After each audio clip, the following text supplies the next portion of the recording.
கடலுடுத்த நிலமடந்தை கெழிலொழுகும் சீராரும் பரதமென திகழ் பரத கண்டமிதில்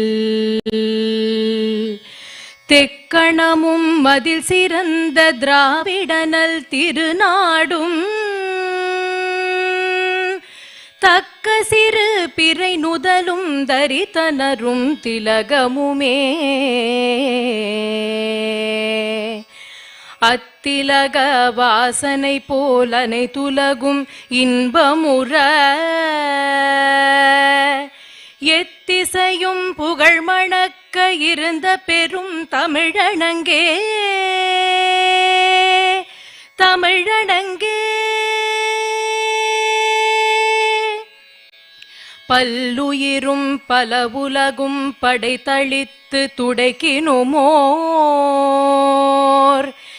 எல்லையறு பரம்பொருள் முன் இருந்தபடி இருப்பது போல் கன்னடமும் களி தெலுங்கும் கவின் மலையாளமும் துளுவும் உன்னுதரத்தே உதித்தே ஒன்று படலாகிடினும் ஆரியம் போல் உலக வழக்கடிந்தொழிந்து சிதையாவுன் சீரிழமை திறம்பியந்து செயல் மறந்து வாழ்த்துதுமே உன் சீரிழமை திறம்பியந்து செயல் மறந்து வாழ்த்துதுமே வாழ்த்துதுமே வாழ்த்துதுமே.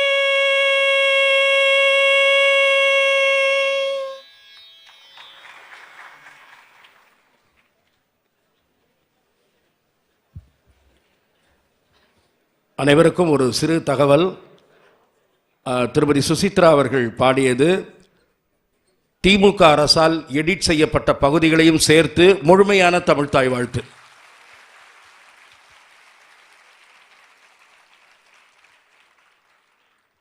வழக்கம் போல துக்ளக் அலுவலகத்தில் பணிபுரிபவர்களை ஆசிரியர் அவர்கள் இப்போது அறிமுகம் செய்வார்.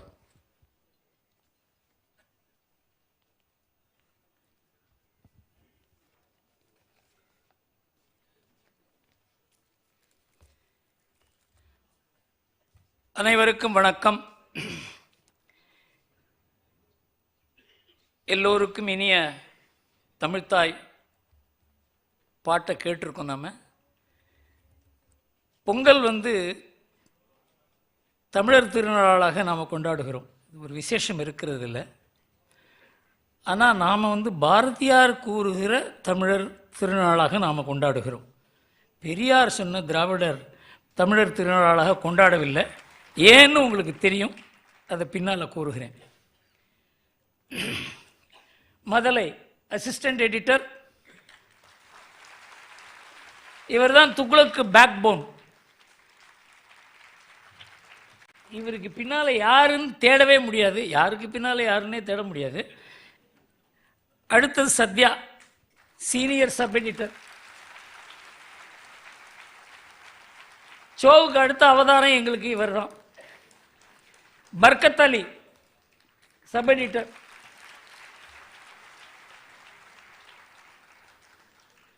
ரமேஷ் சுவாமிநாதன், பப்ளிஷர்.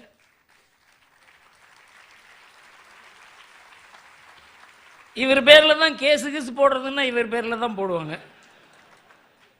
ரமேஷ் தோஸ்த், சகாதேவன், நிருபன், இது மாதிரி பல பெயர்களில் எழுதுவார் அவர். எஸ்ஜே இதயா, தென் மாவட்ட நிருபர். இவர் தான் எங்கள் செஃபாலஜிஸ்ட். இவர் சொல்கிறது மாறவே மாறாது.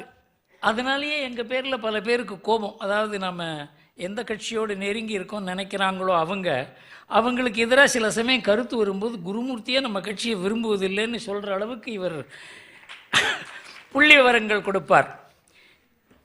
எஸ்பி சண்முகம், மேற்கு மாவட்ட நிருபர். இவங்கெல்லாம் ரொம்ப நாளாக இருக்குவங்க. துக்ளக் ஆரம்பித்து கொஞ்ச நாள்லேருந்தே இவங்க தொடர்ந்து துக்ளக்கோடு இருக்க துக்ளக்கினுடைய குடும்ப உறுப்பினர்கள். ராமச்சந்திர பிஜே ராமமூர்த்தி, வடக்கு மாவட்ட நிருபர். நிபுணர் தான் அவர் இந்த வடக்கு மாவட்டத்தை பொறுத்த வரைக்கும். ராமச்சந்திரன் கட்டுளையார், வண்ண நிலவன், தூர்வாசர். தூர்வாசர்னா தான் தெரியும். ராமு ஆர்டிஸ்ட், அட்டைப்பட கார்ட்டூன் வரைகிறவர் இவர் தான். குமார் ஆர்டிஸ்ட்.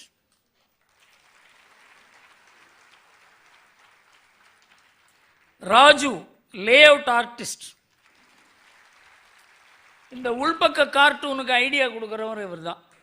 ஆனால் அவர் பேர் வராது வெளியில், பாவம். ஆர் நடராஜன் கட்டுரையாளர். இவர் தினமணியில் இருந்த காலத்திலேருந்து எனக்கு தெரியும். ரொம்ப சீனியர் ஜேர்னலிஸ்ட். அந்த மாதிரி ஜேர்னலிஸ்ட் எல்லாம் இப்போ இருக்கலை, அது வரைக்கும் நிச்சயம்.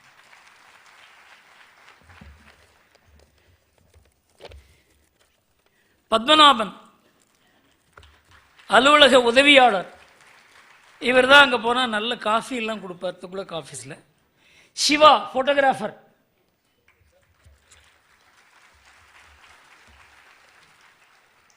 இந்த கூட்டத்தை அமைக்க உதவியர்களில் 3-4 பேர். முன்னால் வந்து Senthil Kumar lay out artist. இந்த விழாவை அமைக்கிறதுக்கு இது ரொம்ப கஷ்டமான ஒரு விஷயம். ஏன்னா வரவங்க நிறைய பேருக்கு அவங்களுக்கு உகந்த இருக்கையெல்லாம் கொடுத்து, ஏன்னா இது இன்விடேஷன் இல்லாத கூடுகிற கூட்டம். அதனால் வரவங்களை நல்லபடியாக அவங்கள இருக்கையில் அமர்த்தி வர வச்சு இதெல்லாம் பண்ணுறதுக்கு ஒரு சின்ன டீம். அதில் காந்தன் இருக்கிறா,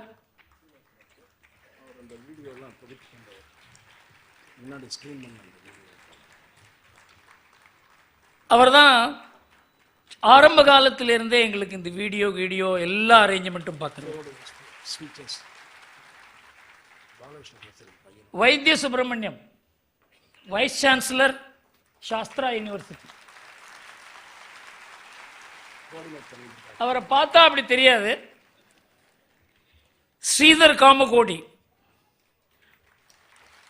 அவர் ஒரு தொழிலதிபர். துக்ளக் டிஜிட்டலையும் பார்த்துக் கொள்கிறார். ஒரு அரசியல்வாதி மாதிரி இருப்பார் பார்க்கறதுக்கு.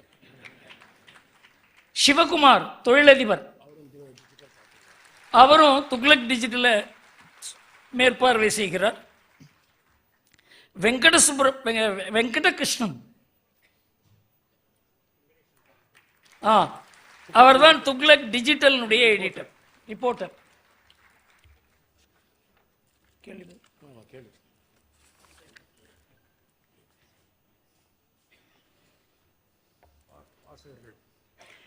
வாசகர்கள் கேள்வி. முதல்ல நான் 3-4 பேரை சொல்லிடுறேன், அவங்க வந்து தயாராக இருக்கணும்.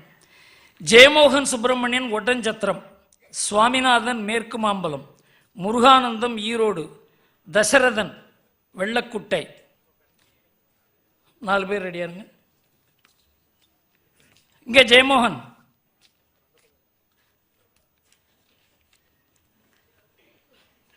ஜெயமோகன் சுப்பிரமணியம் ஒட்டஞ்சத்திரம். மோடியோட தொடர் வெற்றிக்கு காரணம் என்ன? இந்த அரசியல் தலைவர்களும் சரி, அரசியலுக்கு வரணும்னு நினைக்கிறவங்க சரி, அவர்கிட்ட இருந்து கற்றுக்க வேண்டிய விஷயங்கள் என்ன? என்னுடைய முதல் கேள்வி. ஒரு கேள்வி போதும். மோடியோட வெற்றிக்கு என்ன காரணம்னா அயராத உழைப்பு.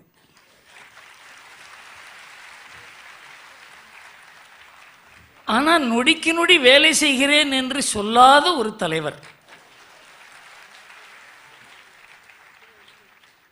கொள்கை பற்று, தேசபக்தி, நாட்டுக்கு ஏதாவது செய்ய வேண்டும் என்கிற உத்வேகம், இதெல்லாம் சேர்ந்து ஒருவருக்கு இருக்குது ரொம்ப கஷ்டம்.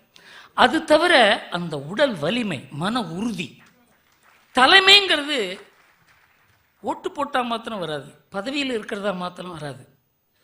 அந்த குணங்களை ஒரு ஆள், ஒரு தலைவர், ஒரு தொண்டனாக இருந்து மேலே ஏறும் பொழுது அந்த குணம் கொஞ்சம் கொஞ்சம் கொஞ்சமாக வளரும். ஒரு நாளில் வளரல மோடி. அவர் கடைந்தெடுக்கப்பட்டவர். அதனால தான் அவரால் இது மாதிரி இருக்க முடியும். இது ஒரு நாளில் தயாரிக்கக்கூடிய ஒரு விஷயம் அல்ல.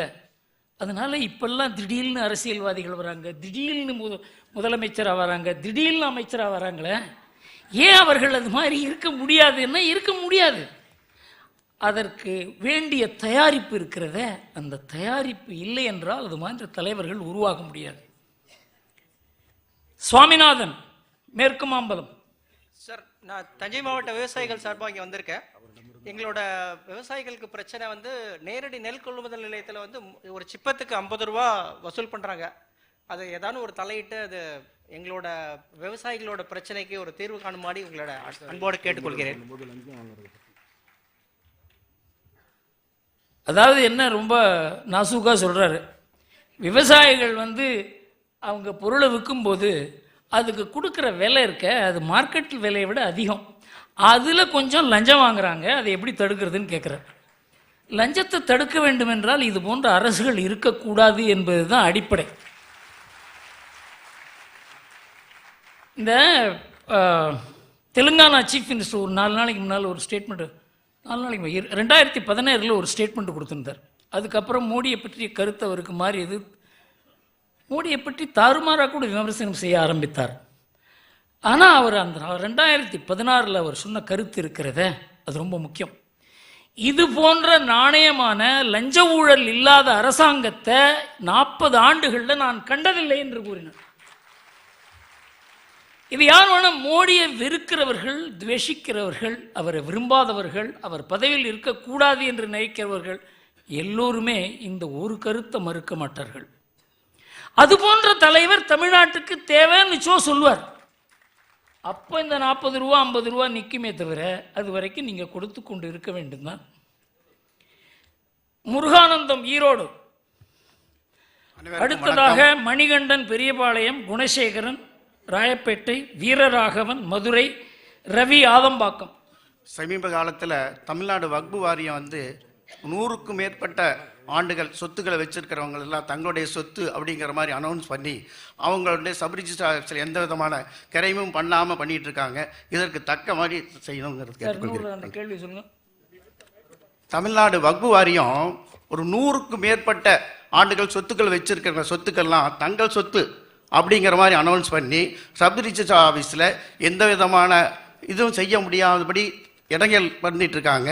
இதற்கு வந்து என்ஓசி வந்து அந்த சிஓ தான் கொடுக்கணும், ஹைகோர்ட்டுக்கு போக முடியாது, சுப்ரீம் கோர்ட்டுக்கு போக முடியாது அப்படிங்கிறாங்க. இதற்கு தக்க பரிகாரம் செய்யணும். எனக்கு ஒரு கேஸ் தெரியும். மயிலாப்பூரில் அருண்டேல் தெருவுலேயும் அந்த முண்டக்கண்ணை தெருவையும் கனெக்ட் பண்ணுற ஒரு பெரிய ப்ராப்பர்ட்டி, கிட்டத்தட்ட ஒரு 70-80 கிரவுண்ட் இருக்குன்னு வச்சுங்களேன்.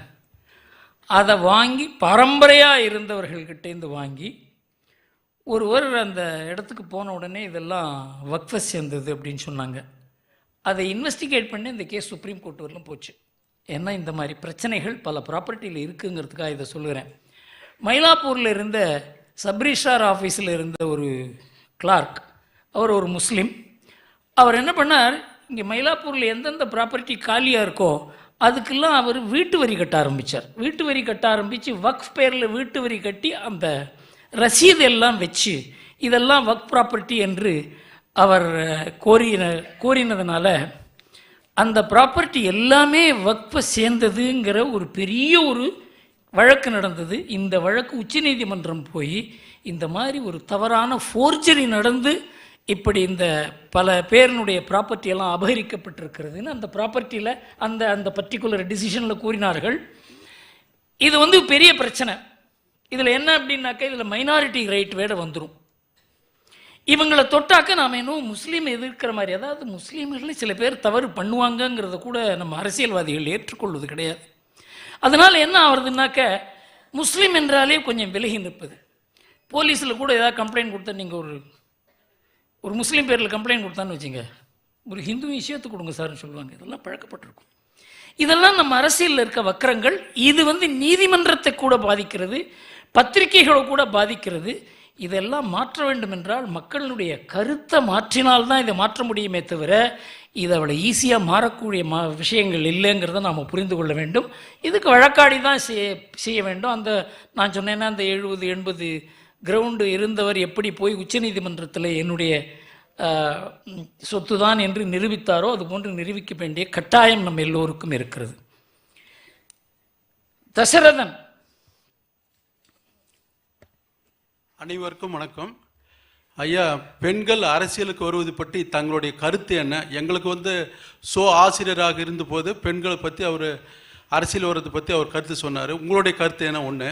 அடுத்து அமெரிக்க பொருளாதாரம் தற்போது நிலையில் ரிசெஷன் பீரியடுன்னு சொல்கிறாங்க. ஷேர் மார்க்கெட்டெல்லாம் நிறைய டவுன் ஆகிடுச்சு, ரொம்ப இதுவாக இருக்குது. நம்ம கண்ட்ரியில் அந்த அளவுக்கு அந்த பாதிப்பு இல்லை. அது என்ன காரணம்? இது 2 தான் என்னுடைய கேள்வி. நன்றி ஐயா. ரொம்ப ஒரு சிக்கலான கேள்வி தான் முதல் கேள்வி. பெண்கள் அரசியலுக்கு வருவதை பற்றி எந்த விதமான கருத்து வேறுபாடும் இருக்க முடியாது. ஆனால் அவங்க வந்தே தான் ஆகணும் அப்படிங்கிறதுக்காக அவங்களுக்கு இத்தனை சீட்டு கொடுத்தே தான் ஆகணும் அப்படின்னு சொல்லும் பொழுது தகுதி இல்லாதவர்கள் அதில் வருவதற்கு வாய்ப்பு இருக்கிறது. பெண்களுக்கு ஒரு பெரிய பொறுப்பு இருக்கிறது. குடும்பம் என்கிற பொறுப்பை அவங்க தட்டி கழிக்கவே முடியாது. அதனால் அந்த பொறுப்பு, அதையும் பொது வாழ்க்கையையும் உத்தியோகத்தையும் நிர்வகிக்கக்கூடிய திறமை உள்ளவர்கள் தான் இதில் போய் இறங்க முடியுமே தவிர எல்லோரும் அது வர முடியாது. அதனால் 33% அவங்களுக்கு ரிசர்வேஷன் எப்படி என்று கூறுவதை முதல்லேருந்து எதிர்த்து வந்தார். அந்த சிந்தனை தான் எனக்கும். அதனால் நாம் என்ன நினைக்கிறோம், பெண்கள் அரசியலுக்கு வந்தால் அரசியல் மாறிவிடும்னு நினைக்கிறேன். பெண்களும் இன்கம் டேக்ஸ் ஆஃபீஸில் நான் ஒரு காலத்தில் போய் கொண்டிருந்த இடம் அது. பெண்கள் ஒரு சின்ன ஒரு கிஃப்ட் கூட வாங்க மாட்டாங்க. கொடுத்தா கூச்சப்படும் அவங்களுக்கு. இன்றைக்கி பார்த்தீங்கன்னா அவங்கள டிமாண்ட் பண்ணுறாங்க. எந்த அளவுக்கு நாம் மாற்றிட்டோம் பாருங்கள் அவங்க. இது மாதிரி அரசியல் பெண்களை மாற்றிவிடக்கூடாது. அதாவது இந்த அரசியலுங்கிறது இருக்க அது ஒரு காந்தம், அது ஒரு போதை, அது உள்ளே போனால் வெளில வர முடியாது. அதனால தான் பல பேருக்கு 80 வயசானா கூட அரசியல்லேருந்து எப்படி வெளியில் வருதுன்னு தெரியல, பதவியை விடுறது எப்படின்னு தெரியல, ரொம்ப கஷ்டப்படுறாங்க. கருணாநிதி எவ்வளோ கஷ்டப்பட்டார் பாருங்கள். அதனால் இந்த அரசியலுங்கிறதுல உள்ள நுழைவதற்கு முன்னால் அதற்கு வேண்டிய தயாரிப்பு இருக்கிறது. அந்த தயாரிப்பு இல்லை என்றால் பெண்கள் பலியாவார்கள். அது கூடாது. அது நம்ம சமுதாயத்தை அழித்துவிடும், நம்ம கலாச்சாரத்தை அழித்துவிடும், குடும்ப பாங்கை அழித்துவிடும். அடுத்த கேள்விக்கு நான் பதில் கூற வேண்டும் என்றால், நம்ம நாட்டினுடைய பொருளாதாரத்துக்கு இந்த ஸ்திரத்தன்மையை நம் நாட்டினுடைய குடும்பம், பெண்கள் தான் காரணம். பெண்கள் தான் நம்ம பொருளாதாரத்தினுடைய மையம். சேமிப்பு, அதாவது எதையுமே அவங்க வேஸ்ட்டுன்னு நினைக்க மாட்டாங்க. நம்ம வீட்டில் இப்போ நிறைய சண்டை எப்போ வரும்னா ஏதாவது ஒன்று தூக்கி போட்டால் அது இல்லை, அதை எடுத்து கொண்டு உள்ளே வச்சுப்பாங்க. காரணம் என்றால் அது நாளைக்கு உபயோகப்படும் அப்படின்னு நினைப்பாங்க. அவர் women turn waste into wealth. இது ஒரு பெரிய குணம். இது கன்சர்விங். இது எத்தனையோ அளவுக்கு இந்த சமுதாயத்துக்கும் பொருளாதாரத்துக்கும் நம்முடைய பண்புக்கும் பாரம்பரியத்துக்கும் நெருங்கிய உறவு இருக்கிறது. இதில் நம்ம நாட்டினுடைய பொருளாதாரத்தில் இன்றைக்கி எவ்வளவோ முயற்சி பண்ணாங்க. அதாவது 2005 ஒரு ஸ்டேட்மெண்ட் நம்ம prime minister, don't go to banks, go to stock market அப்படின்னு நம்ம மக்களை தூண்டுகிறார். யாரும் போகல. ஏன்னா நமக்கு எப்போவாவது ஒரு 1000 ரூபாய் நாம் சேமித்தோன்னா ஒரு 5 ரூபா ஸ்டாக் மார்க்கெட்டில் போடுவோம். அவ்வளோதான். வந்தால் வரட்டும், போனால் போகட்டும் அப்படின்னு. அதனால தான் நம்ம நாட்டில் இன்றைக்கும் 65% மேலே வங்கியில் தான் சேமிப்பு. எதுவும் நம்ம நாட்டில் மாத்திரம் அப்படி இல்லை. ஜப்பானில் இப்போ நம்ம நாட்டிலேயாவது 4%, 5%, 6% இன்ட்ரெஸ்ட் கொடுக்குறாங்க பேங்க்கில். ஜப்பானில் நீங்கள் 1000 ரூபா இந்த வருஷம் போட்டிங்கன்னா அடுத்த வருஷம் 990 ரூபா தான் திரும்ப கொடுப்பாங்க. அவங்க அதை பிடிச்சிப்பாங்க. ஏன்னா உங்ககிட்டேருந்து வட்டியை வாங்கி கொண்டு தான் உங்கள் பணத்தை வைத்துக் கொள்கிற அளவுக்கு அந்த நாட்டில் பணம் மிஞ்சி இருக்கிறது. 51% ஜப்பானுடைய சேமிப்புகள் இன்றைக்கும் வட்டி இல்லாமல் நெகட்டிவ் வட்டியில் அந்த மக்கள் அங்கே டெபாசிட் பண்ணுறாங்க. அந்த நாட்டினுடைய பொருளாதாரம் வளர்ச்சி பெற்ற பொருளாதாரமாகத்தான் இருக்கிறது. இதெல்லாம் அந்த நாட்டினுடைய கலாச்சாரம், பண்பு, பாரம்பரியம், வாழ்க்கை முறை இதை சம்பந்தப்பட்டிருக்கிறது. அதனால தான் இந்த நாடுகளில் பொருளாதாரத்தில் ஒரு பெரிய சரிவு வராது இருப்பதற்கு காரணம் சமுதாயம் நிலைத்து நிற்பது தான், குடும்பங்கள் நிலைத்து நிற்பது. அதனால நம்ம நாட்டில் ஸ்டாக் மார்க்கெட்டும் வளரும். ஆனால் அதில் விளையாடுகிறவர்கள் ஒரு 3%, 4%, 5% இருப்பாங்க.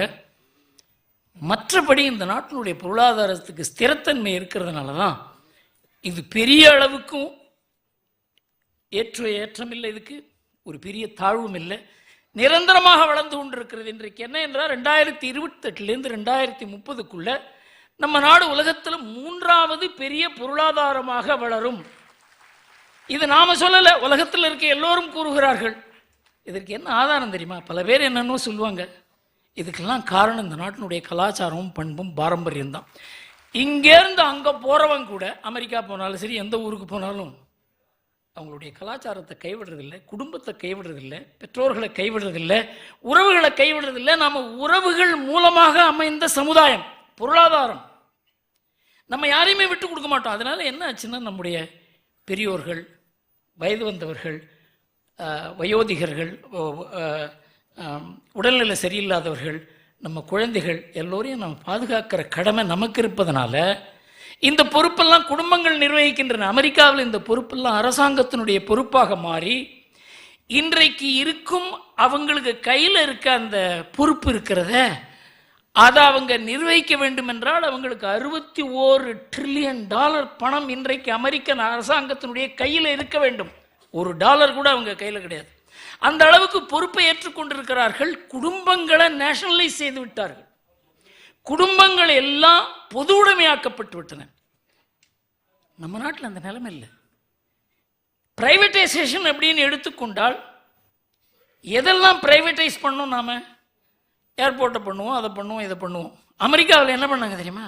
குடும்பங்களை நேஷனலைஸ் பண்ணி மற்றதெல்லாம் பிரைவேட்டைஸ் பண்ணாங்க. அதனால என்ன ஆச்சுன்னா, இந்த குடும்பத்தினுடைய பொறுப்பை நிர்வகிக்க முடியாத ஒரு நிலைமை இந்த அரசாங்கத்துக்கு ஏற்பட்டு கொண்டிருக்கிறது. இன்னைக்கு ஸ்டாக் மார்க்கெட் ஏறவில்லை என்றால் அவங்களுக்கு பென்ஷன் கிடைக்காது, ரிட்டையர்மெண்ட் பெனிஃபிட் கிடைக்காது, மருத்துவ உதவி கிடைக்காது. அதனால ஸ்டாக் மார்க்கெட் ஏறிக்கொண்டே போக வேண்டும். அதற்கு என்ன வழி என்று பார்க்க வேண்டுமே தவிர வட்டி மூலமாக அந்த நாடு நடக்க முடியாது. ஸ்டாக் மார்க்கெட் மூலமாகத்தான் நடக்கும்ங்கிற ஒரு கட்டாயம் அங்கே இருக்கிறது. அதனால தான் நம்ம பொருளாதாரத்துக்கும் அதற்கும் இவ்வளவு பெரிய வித்தியாசம் இருக்கிறது. மணிகண்டன்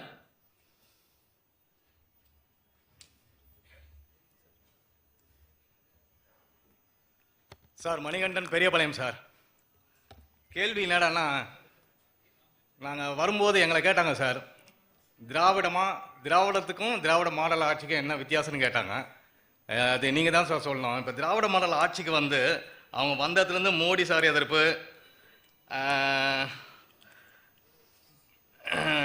பிராமண எதிர்ப்பு, அதாவது பாப்பான் எதிர்ப்பு, இந்தி எதிர்ப்பு, தமிழை பற்றி காப்பாற்று, தமிழை பற்றி அது ஒரு எதிர்ப்பு, கடைசியாக வந்து அண்ணாமலை சாரோட எதிர்ப்பு, அதுக்கப்புறம் இப்போ ஆளுநரோட எதிர்ப்பு, கடைசியாக இப்போ சேது சமூக திட்டத்துக்கு வரையும் வந்துட்டாங்க. இவங்க ஆட்சிக்கு வந்து இது வரைக்கும் மக்களுக்கு என்ன செஞ்சுருக்காங்க, என்ன செய்ய போகிறாங்க, செஞ்சவங்களா அப்படின்றது வெற்றி கேள்வி சார். சார், இதை நீங்கள் இந்த கேள்வியெல்லாம் சட்டசபையில் கேட்கணும். அது என்னால் முடியாதுன்னு சார் உங்களை கேட்குறேன். சரி, இதை பற்றி விவரமாக பேச போகிறேன், அப்போ கூறுகிறேன். ஒரு கேள்வி தானே சார். குணசேகரன். அனைவருக்கும் வணக்கம். வாழ்த்துக்களை பகிர்ந்து கொள்வதில் மகிழ்ச்சி அடைகிறேன். 2 கேள்விகள் முன்பு ஒரு சிறு தகவலை சொல்ல அனுமதிக்க வேண்டுகிறேன். 10 வருடங்களுக்கு முன்பு இதே மேடையில் 2013 நரேந்திர மோடி அவர்கள் உலகத்துக்கே வழிகாட்டியாக வரக்கூடியவர் என்று நான் சொன்னேன். அது இன்று நிஜமாகிக் கொண்டிருப்பது உண்மையிலேயே நான் மகிழ்ச்சி அடைகிறேன். என்னுடைய முதல் கேள்வி, திரு நிதிஷ்குமார் அவர்கள், அவரும் சமமாக வருவார் என்று எதிர்பார்த்தேன். மோடிக்கு அவர் பொறாமையினாலோ அல்லது வேறு காரணங்களாலோ இன்று அவர் திசை திரும்பி விட்டார். அதை பற்றி ஆசிரியருடைய கருத்து. 2வது, மோடி அவர்கள் தமிழ் மொழியை எங்கு சென்றாலும் உயர்த்தி பிடிக்கிறார். ஆனால் ஒரு சிறு குறை நான் காண்பது என்னவென்றால், எந்த தேசிய அளவிலான திட்டத்திற்கும் ஒரு தமிழ் பெயரும் இதுவரை விட்டதில்லை.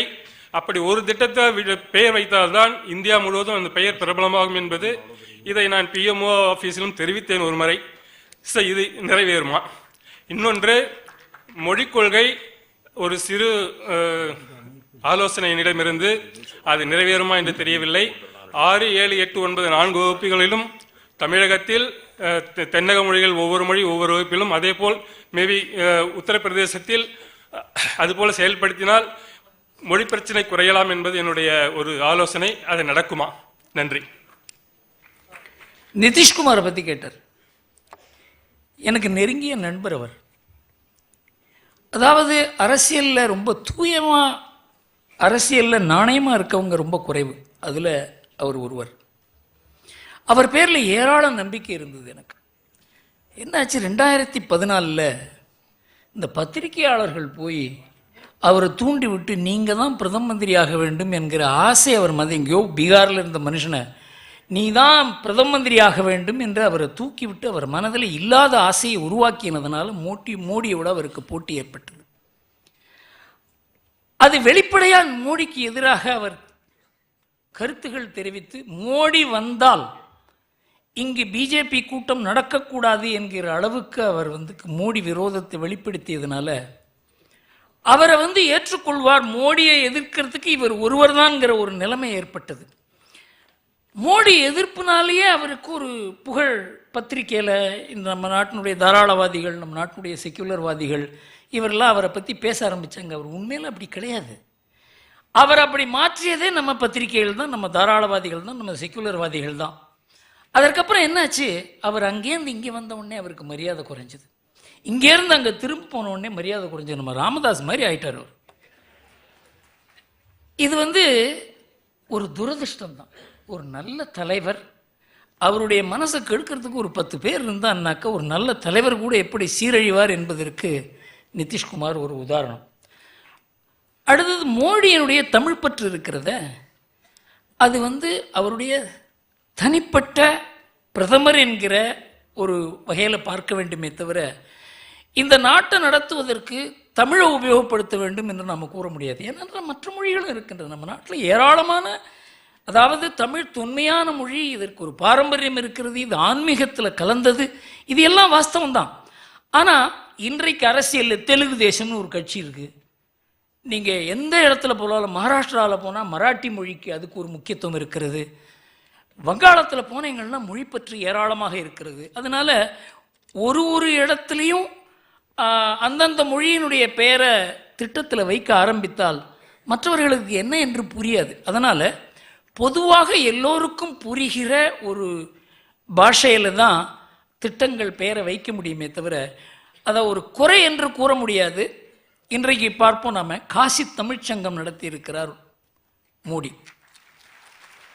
அங்கே நான் போன உடனே ஒரு பெரிய ஒரு உணர்வு எனக்கு. அதாவது அது கலாச்சாரம், நம்ம ஆன்மீகம் எல்லாம் சம்பந்தப்பட்டிருந்தால் கூட தமிழுக்கு எவ்வளவு பெருமை. வேற இப்போ தெலுங்குக்காரங்க எங்களுக்கு ஏன் இந்த பெருமையை கொடுக்கக்கூடாது என்று மோடியை நிச்சயமாக கேட்கலாம்.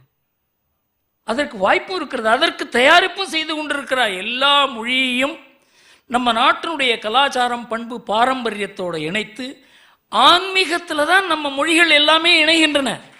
அரசியலால் இல்லை. அரசியல் மொழிகள் அரசியலை பிரிக்கும், அரசியல் மொழிகளை பிரிக்கும், ஆன்மீகம் எல்லாவற்றையும் இணைக்கும் என்பதனால தான் காசி தமிழ்ச்சங்கம் நடத்துகிறார். அங்கே போனவர்களுக்கு தான் அந்த உணர்வு புரியும். அதனால் மோடி தமிழை கையில் எடுத்திருப்பது அரசியலுக்காக அல்ல.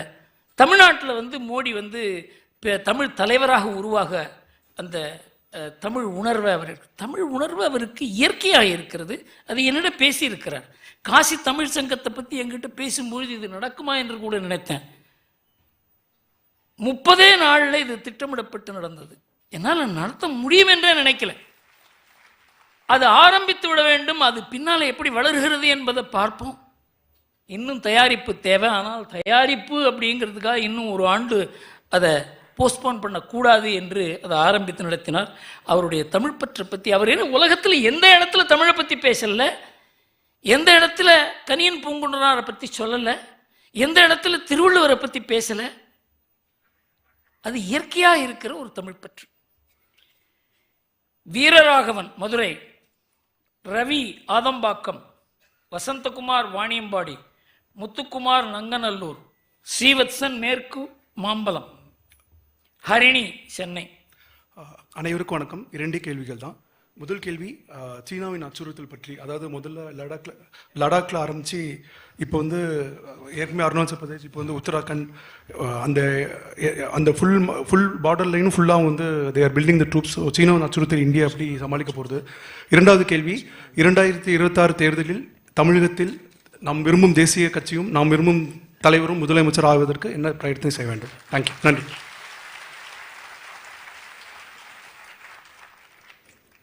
சீனாவின் அச்சுறுத்தலுக்கு காரணம் நமக்கு அவங்களுக்கும் ஒரு பாரம்பரிய விரோதம் கிடையாது. பாகிஸ்தான் மாதிரி இல்லை சீனா. ஆனால் அவங்களுக்கும் நமக்கும் போட்டி. நம்ம பேரில் ஏராளம் மரியாதை. இப்போ மோடியும் ஷீ ஜின்பிங்கும் ஒரு ஊருக்கு போனாங்கன்னு வச்சுங்க, ஏதாவது ஒரு இடத்துல இருந்தாங்கன்னா இவருக்கு தான் மரியாதை அதிகம். ஏன்னா ஒரு ஜனநாயக நாடு, இதுக்கு ஒரு பாரம்பரியம் இருக்கிறது, இது யாரையும் துன்புறுத்துவதில்லை, யாரையும் போய் இன்னொரு நாட்டை கையில் பிடிக்கிறதில்ல. ஆனால் சீனாவை பொறுத்த வரைக்கும் எல்லோருக்கும் ஒரு பயம், பயத்தால் மரியாதை வராது. ஆனால் இவர் எல்லாவற்றையும் அந்த நாட்டினுடைய பெருமையை உயர்த்தி அதன் மூலமாக தனக்கு பெருமை வந்திருக்கிறது. இந்த நாட்டினுடைய ஜனநாயகத்தையே இந்த அளவுக்கு உலகத்தில் உயர்த்தக்கூடிய ஒரு தலைவராக அவர் வந்ததுக்கு காரணம் 1981லேருந்து 2014 வரலும் நம்ம நாட்டில் இருந்த அரசாங்கங்கள் இருக்கிறத, இன்னைக்கு இருக்குமா நாளைக்கு இருக்குமா, நித்திகண்டம் பூர்ணாயுச அரசாங்கங்கள், அதை 2014 அவர் மாற்றினார்.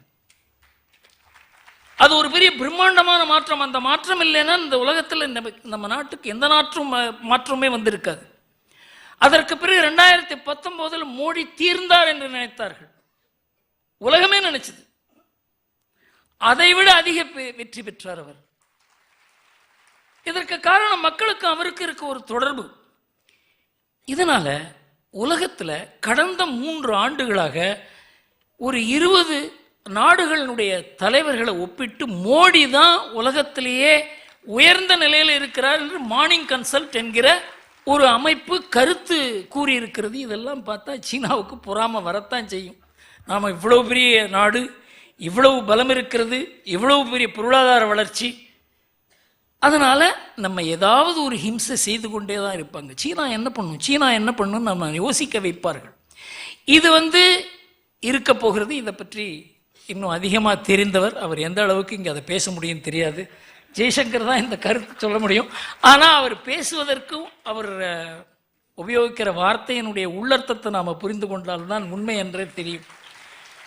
ஏன்னா இந்த டிப்ளமேட்ஸ் எல்லாம் இருக்காங்களே, அவங்க நேராக பேசுகிறத வச்சு இது என்னன்னு புரியாது. அதை ரொம்ப இன்வெஸ்டிகேட் பண்ணி அது 3வது மீனிங் என்னன்னு பார்த்தா தான் அது விஷயம் புரியும். ஆனால் அந்த மாதிரி புரிஞ்சிக்கக்கூடிய நிறைய பேர் இங்கே வந்திருக்காங்க. அதனாலுடைய அவர் கருத்து நிச்சயமாக எல்லோருக்கும் தெரியும் என்று தோன்றுகிறது. எஸ் ரவி, ஆதம்பாக்கம். அனைவருக்கும் பணிவான வணக்கங்கள். Ravi, Adambakkam. Printing media, main stream media, social media, எந்த மீடியாவாக இருந்தாலும் 1 மணி நேரம் ஆனாலும் பொறுமையாக எந்த சப்ஜெக்டாக இருந்தாலும் கேட்கக்கூடிய எந்த கேள்விகளுக்கும் தரவுகளோட புள்ளி விவரங்களோட பதிலளிக்கக்கூடிய திரு அண்ணாமலை அவர்களை ஓரம் கட்ட நினைக்கும் இந்த மீடியாக்களை ஆளும் கட்சியாக இருக்கக்கூடிய மக்களுக்கு அத்தியாவசிய தொந்தரவுகளாக இருக்கக்கூடிய விலைவாசி உயர்வு, குறிப்பாக பார்த்தீங்கன்னா சொத்து வரி உயர்வு, பால்வழி உயர்வு, மின்சாரத்துறை உயர்வு, இது போன்ற கேள்விகள் எந்த கேள்வியும் கேட்க மாட்டேன் என்கிறார்கள். இதை பற்றி ஆசிரியர் கருத்தை தெரிவிக்க வேண்டுகிறேன். மற்றும் திரு அண்ணாமலை அவர்கள் மாண்புமிகு ஆக வேண்டும் என்று இறைவனிடம் வேண்டி விடைபெறுகிறேன்.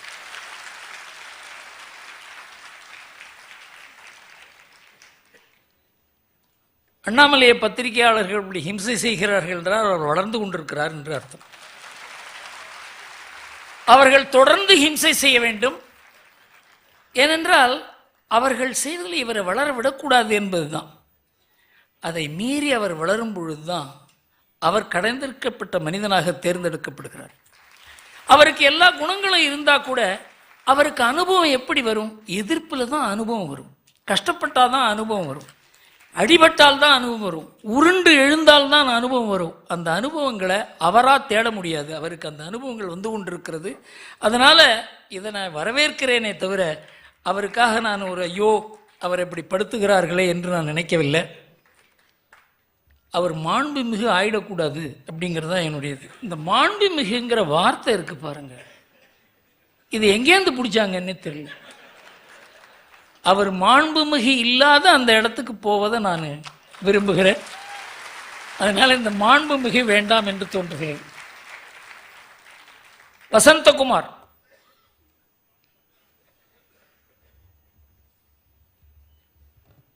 அனைவருக்கும் வணக்கம். இந்தியா சுதந்திரம் பெற்று 75 வருஷம் மேலே ஆயிடுச்சு. பட் இன்னைக்கு கூட அவங்க வந்தால் மாற்றுவாங்களா, இவங்க வந்தால் மாற்றுவாங்களா, இந்த நிலைமையில தான் இருக்கும். இந்தியாவில் இந்த யங்ஸ்டர்ஸோட பாப்புலேஷன் அதிகமாக இருக்குது. So science, technology, agriculture, security எல்லா விதத்துலையும் யங்ஸ்டர்ஸோட கான்ட்ரிபியூஷன் இருக்குது. ஸோ பட் அரசியலில் மாத்திரம் ஏன் இவ்வளோ காம்ப்ளிகேட் பண்ணுறாங்கன்னு எனக்கு புரியல.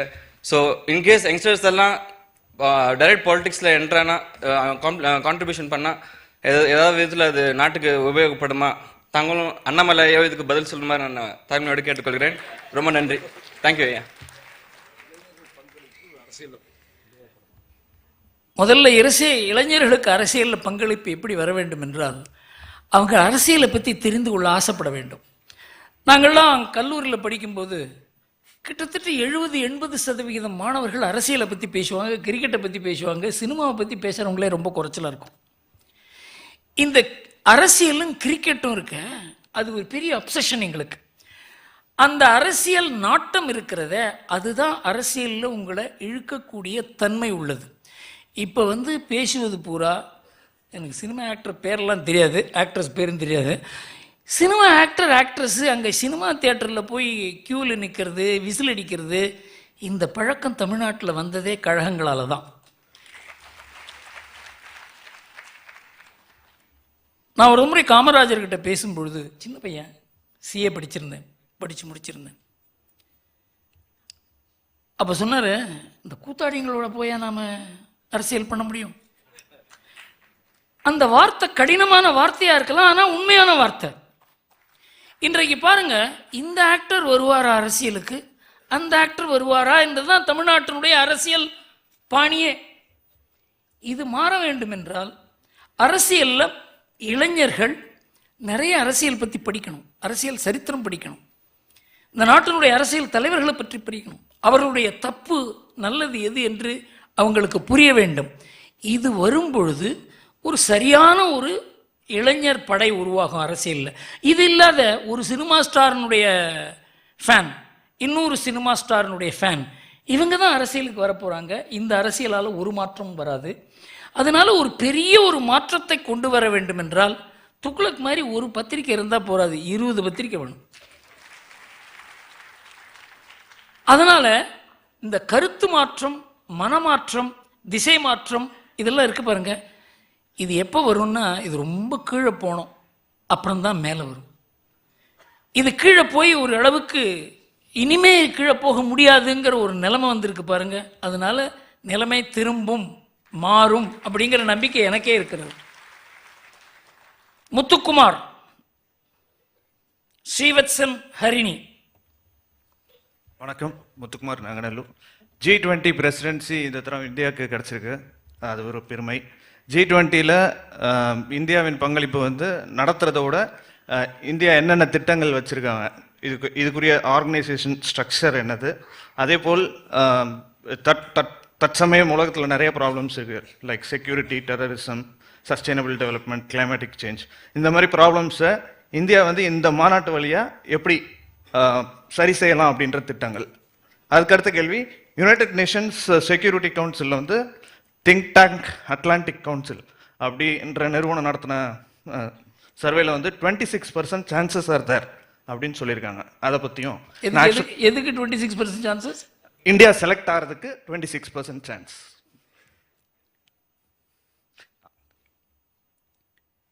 G20 பொறுத்த வரைக்கும் இது ஒரு தேவையான அமைப்பாக உருவாகியது.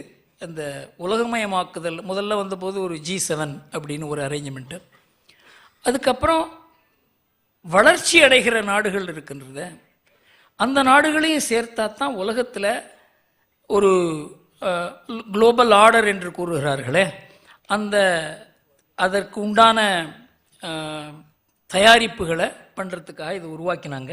கொஞ்சமாக அதுக்கு வளர்ச்சி ஏற்பட்டு இன்றைக்கு அதுக்கு ஒரு முக்கியமான ஒரு பங்கு இருக்கிறது. நாம் அதில் ஒரு ஆண்டு தலைமையேற்று நடத்தும் பொழுது நம்முடைய சிந்தனைகள் அதுக்கு போகும். ஃபார் எக்ஸாம்பிள், வசுதைவ குடும்பகம், இது ஒரு பெரிய ஒரு உலகத்திலேயே நம்ம மூதாதையர்கள், நம்ம பாரம்பரியம், நம்ம ஆன்மீகம் இதை உலகுக்கு அளித்தது. இதை உலகத்தில் யாரும் நம்ம தவிர பேச முடியாது. ஏனென்றால் நாம் தான் இதை பேச முடியும், இதுக்கு பாரம்பரியம் இருக்கிறது. அதே போல் நம்ம இந்த உலகத்தை பூரா ஒரு பக்கம் வைத்து நம்ம நாட்டை ஒரு பக்கம் வைத்தால் நம்ம நாட்டில் இருக்க பன்முகத்தன்மை இந்த உலகத்தில் பூரா இல்லை. அந்த மாதிரி ஒரு பன்முகத்தன்மையை வைத்து ஒரு நாடு இணைந்து ஒருமுகமாக இருக்கிறது, ஒரு ஜனநாயகம் இங்கு தழைக்கிறது, இங்கு ஒரு தலைமை உருவாகிறது, இங்கு வளர்ச்சி ஏற்படுகிறது என்றால் அதுவே உலகத்துக்கு ஒரு பெரிய ஒரு உதாரணமாக இருக்கிறது. இந்த மாதிரி நம்ம கருத்துக்களை கூறக்கூடிய ஒரு வாய்ப்பு நமக்கு கிடைத்திருக்கிறது. இதற்கு எல்லாரும் அந்தந்த அதுக்கு ஒரு 20 கமிட்டி இருக்கிறது. அந்த 20 கமிட்டிக்கும் சேர்மன் எல்லாம் நாம போடுகிற ஒரு நிலைமை. அதன் மூலமாக நம்முடைய சித்தாந்தம், நம்முடைய கலாச்சாரம், நம்முடைய வாழ்க்கை நோக்கு, நம்முடைய பொருளாதார சிந்தனைகள் இது எல்லாத்தையும் G20 நாடுகளுக்கு போவதற்கு ஒரு வாய்ப்பு. இது மூலமாக ஒரு பெரிய ஒரு மாறுதல் வந்துவிடும் என்று சொல்ல மாட்டேன். சிந்தனை அளவில் பெரிய மாறுதல் வருவதற்கு இந்த G20 சேர்மன்ஷிப் உபயோகப்படும். அடுத்தது என்ன கேட்டார்? அடுத்தது என்ன? இந்த செக்யூரிட்டி கவுன்சில் சான்ஸுங்கிறது இப்போ கியூவில் நிற்கிறோமே, இது கையில் வந்தது நமக்கு. இது வேண்டான்னு சொன்னது நம்ம முதல் பிரதமர் ஜவஹர்லால் நேரு தான். இன்றைக்கி எப்படா நாம் அது உள்ளே போவோம் அப்படிங்கிற மாதிரி இருக்கிறதுக்கு காரணமே அன்றைக்கு நமக்கு தன்னம்பிக்கை இல்லை. இன்றைக்கு தன்னம்பிக்கை இருக்கிறது, ஆனால் அந்த இடத்துக்கு நாம் போக முடியாது. இதற்கு பதில் சொல்லக்கூடியவர் நம்முடைய வெளித்துறை அமைச்சர் தான். ஆனால் இது நம்மை தேடி வரும். நாம் இல்லாத அந்த செக்யூரிட்டி கவுன்சில் அது இடைவெளி இருக்குங்கிற நிலைமை வரும்பொழுது நாம் நிச்சயமாக தமிழ்நாட்டில் ஒரு இடைவெளி வந்திருக்கு பாருங்க, அந்த இடைவெளியில் நாம் போவோங்கிறதுக்கு இடைவெளி முதல்ல ஏற்படணும், ஏற்பட்டு கொண்டிருக்கிறது என்பது தான் என்னுடைய சிந்தனை. அடுத்தது ஹரிணி, இல்லை அடுத்தது ஸ்ரீவத்சன். மதச்சார்பற்ற ஜாதி சார்பற்ற அரசியல் தமிழ்நாட்டில் நடைபெறுகிறதா? 2026 தமிழக முதல்வர் இந்த அரங்கில் உள்ளாரா?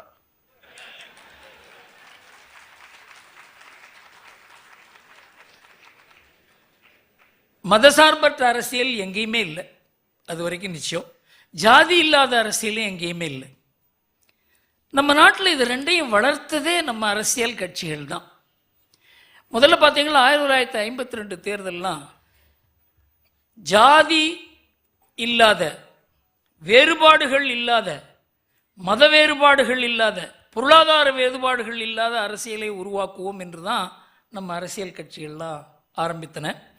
ஆனால் கொஞ்சமாக சமுதாயத்துக்கு நமக்கும் தொடர்பு வந்த உடனே ஜாதிக்கும் ஒரு அரசியலில் பங்கு இருக்கிறது, ஆனால் ஜாதி கட்சிக்கு பங்கு கிடையாது. ஜாதி கட்சிகள் உருவானதில் தான் அரசியலில் ஒரு பெரிய ஒரு இன்ஸ்டெபிலிட்டி ஏற்பட்டது.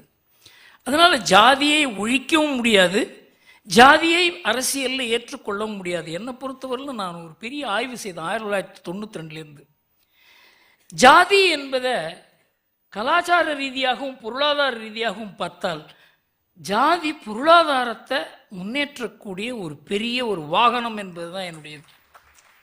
ராம்கடியாசிலிருந்து, பட்டேலிருந்து, நாடாரிலிருந்து, கொங்கு கவுண்டர்லேருந்து, நீங்கள் கமவார் நாயுடுலேருந்து பார்த்தீங்கன்னா அவங்களுக்குள்ளே இருக்க ஒரு ஒற்றுமையும் மியூச்சுவல் ட்ரஸ்ட், இதன் மூலமாக ஒரு பெரிய வளர்ச்சி ஏற்பட்டிருக்கிறது. நாடு முழுவதும் இதை நான் பார்த்துருக்கிறேன். ஆனால் அதே ஜாதி அரசியலில் போகும்பொழுது அவங்களுக்கு தேக்கம் ஏற்பட்டிருக்கிறது. ஜாதியினுடைய பெயரை குறிப்பிட விரும்பவில்லை, ஆனால் அவர்கள்ட்ட நான் பேசியிருக்கேன். உங்கள் ஜாதி தேங்குவதற்கு காரணம், இறங்குவதற்கு காரணம், நீங்கள் அரசியலில் போய் இறங்கி அதன் மூலமாக முன்னுக்கு வர வேண்டும் என்று நினைத்தது தான் காரணம் என்று அவர்கள்ட்ட கூறியிருக்கிறேன். அந்த ஜாதி பெயர்களை நான் குறிப்பிட விரும்பலை. அதனால் ஜாதி தவறு இல்லை, அது எங்கே உபயோகப்படுத்துகிறோம் என்பதில் தான் தவறு. தமிழ்நாட்டில் ஜாதியை வைத்து தான் அரசியல் துவங்கியது, இன்றும் நடக்கிறது. அதை மாற்ற வேண்டும் என்றால் அதற்கு ஒரு பெரிய முயற்சி தேவை. அந்த பகீரத பிரயத்தனத்தை எல்லோரும் சேர்ந்து செய்ய வேண்டும். இங்கே நம்ம அண்ணாமலையை பற்றி பல பேர் அவர் பேரில் இருக்க நம்பிக்கையை சொன்னாங்க. ஆனால் அவருக்கு ஒரு பின்னால் ஒரு பெரிய சக்தி இருப்பதனால தான் அவரை பற்றி பேச முடிகிறது. அந்த சக்தி வளரணும், அது வளர்ந்து அதன் மூலமாக அவர் வளர வேண்டும். ஒரு தனி மனிதன் வளர்றதுனால ஒரு பெரிய மாற்றம் ஏற்படாது. மோடி இருக்கிறார்கள், மோடிக்கு பின்னால் பெரிய சக்தி இருக்கிறது, சித்தாந்தம் இருக்கிறது, வாழ்க்கை முறை இருக்கிறது, கலாச்சாரம் இருக்கிறது. அந்த முறையில் தான் அதன் மூலமாக உருவாக வேண்டும் அண்ணாமலை. அதற்கு உண்டான வாய்ப்பு தமிழ்நாட்டில் உருவாகி கொண்டிருக்கிறது. ஹரிணி, கடைசி கேள்வி.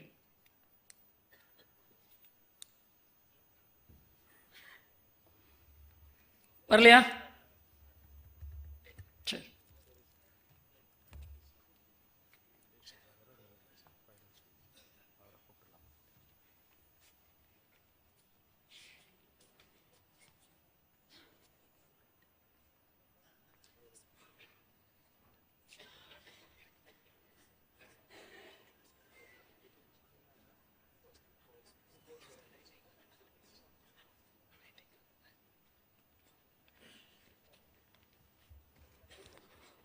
துக்ளக் நிறுவிய ஆசிரியர் சோ அவர்கள் துக்ளக்கில் தொடர்ந்து எழுதிய நினைத்து பார்க்கிறேன் அந்த பல ஆண்டுகள் எழுதிய அது தொகுப்பாக வருகிறது.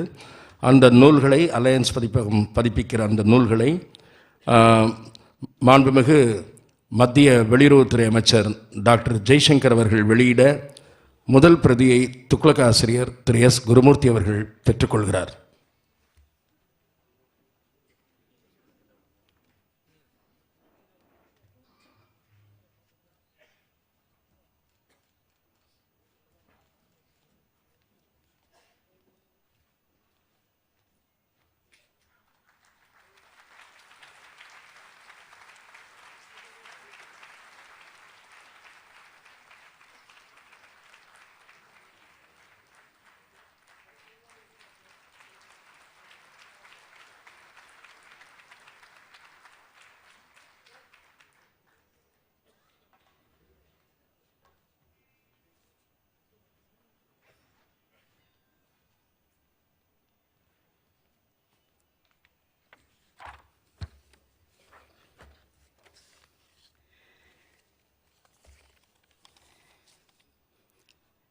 இங்கு நம்முடைய ஒரு முக்கியமான ஒரு கருத்தை பற்றி பொருளடக்கத்தை பற்றி பேசுவதற்காக நம்ம வெளியுறவுத்துறை அமைச்சர் ஜெய்சங்கர் வந்திருக்கிறார். சென்ற ஆண்டே அவர் வர வேண்டியது. அப்பொழுது கோவிட் ஒரு பெரிய ஒரு பிரச்சனையாக ஜனவரியில் மாறியதுனால நம்முடைய துக்ளக் ஃபங்க்ஷனையே நாம் பின்னால் தான் நடத்தினோம். அதனால் அவர் வர முடியல. இந்த முறை நான் அழைத்தேன். அவருக்கும் இங்கு வர வேண்டும், இந்த விழாவில் பங்கேற்க வேண்டும் என்ற ஆசை. ஆனால் அதுக்கு ஒரு பெரிய இடைஞ்சல் வந்தது. அதை நான் இப்போ கூறுகிறேன். வியாழக்கிழமை அன்றைக்கி, இப்போ சனிக்கிழமை இல்லையா, வியாழக்கிழமை அன்றைக்கி அவர்கிட்டேருந்து ஒரு மெசேஜ் வந்தது. அதை நான் இங்கே படிக்க விரும்புகிறேன்.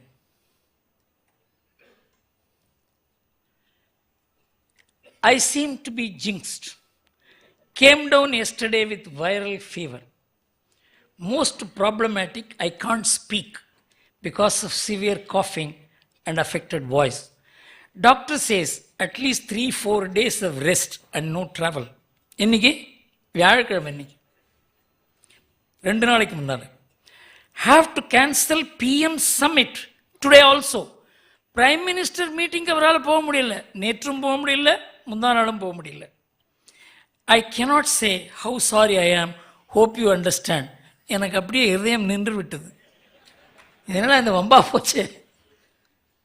இது 7:58க்கு 8:43க்கு அவர் பதில் அவரே மெசேஜ் அனுப்புகிறார். நான் எனக்கு என்ன பண்ணுறதுன்னே தெரியல. I thought about it. There is so much of expectation. It will be extremely disappointing. I have no right to say no. எவ்வளோ ஒரு பெரிய எல்லாம் சாதாரணமான விஷயம் இல்லை. அவர் வெளிநாட்டிலேருந்து வரும்பொழுது அவருக்கு ஒரு பெரிய கோல்டு, ஃபீவர், வைரல் ஃபீவர். அது எந்த அளவுக்கு பாதிக்கும் என்று உங்களுக்கு எல்லோருக்குமே தெரியும். So will ignore doctor and come. Will try and conserve my voice till then. அவர் அப்புறம் நான் அவர்கிட்ட பேசவும் முடியாது, என்ன பேசினா இங்கே வர முடியாதோன்னு பயம். And keep it a little brief. அதுக்கப்புறம் மெசேஜ் கொடுத்தார், ஐ வில் கம். அப்புறம் இங்கே வந்த உடனே மெசேஜ் கொடுத்தார். எப்படி பாரு, உயர்ந்த மனிதர்கள் எப்படி இருப்பாங்க பாருங்க. டுடே 12:20க்கு மெசேஜ் கொடுக்க, 11:20க்கு மெசேஜ் கொடுக்குறார். To let you know I have reached Chennai. Going to hotel and conserve my voice for the evening. அப்புறம் நான் அங்கே உங்களை பார்க்க முடியலையே அப்படின்னு சொன்னேன். Don't worry about formalities. We'll reach the venue on time. In your hands after that. எவ்வளோ ஒரு உயர்ந்த மனிதர்கள் எப்படி நடந்து கொள்வாங்கங்கிறதுக்கு இது ஒரு பெரிய உதாரணம்.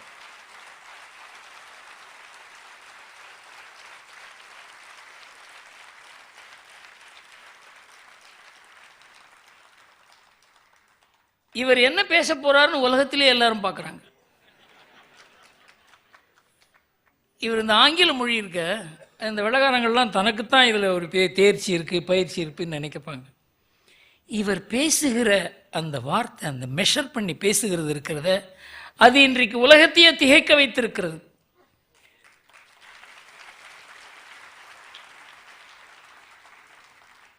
இவரை எல்லா சேனல்லையும் இவர் பேசும்பொழுது நம்ம நாட்டில் பார்க்கறத விட்டுடுங்க. நம்ம நாட்டில் எப்போவுமே ஒரு விதமான ஒரு பத்திரிகைகள் இருக்கின்றன. ராஜதந்திர வார்த்தைகளை பிரவாகம் போல பேசக்கூடியவர். சரஸ்வதி அருள் இருக்கிறது இவருக்கு. உதாரணமாக ரஷ்யாவிலேருந்து நாம பெட்ரோல் வாங்குறோம், சீப்பாக கிடைக்கிறது.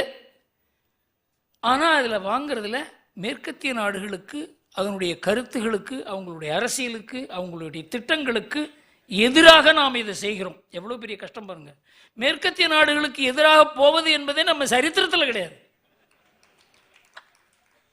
ஆனால் அந்த முடிவு எடுக்கிறோம் பெட்ரோல் வாங்குறதுன்னு. நீங்கள் பெட்ரோல் வாங்குறீங்களே, நீங்கள் பெட்ரோல் வாங்குறீங்களேன்னு கத்துறாங்க. அவருக்கு ஒரே ஒரு சின்ன பதில் சொன்னார்.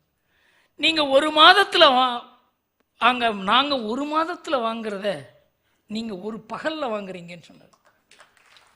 இந்த ஒரு கேள்வி அவங்க வாயை அடைத்து விட்டது. இன்று வரைக்கும் அதை ஏன் நீங்கள் வாங்குறீங்கன்னு கேட்க முடியாத ஒரு நிலைமையில அவர்களை கொண்டு வைத்து விட்டார். ஒரு சின்ன பதில்.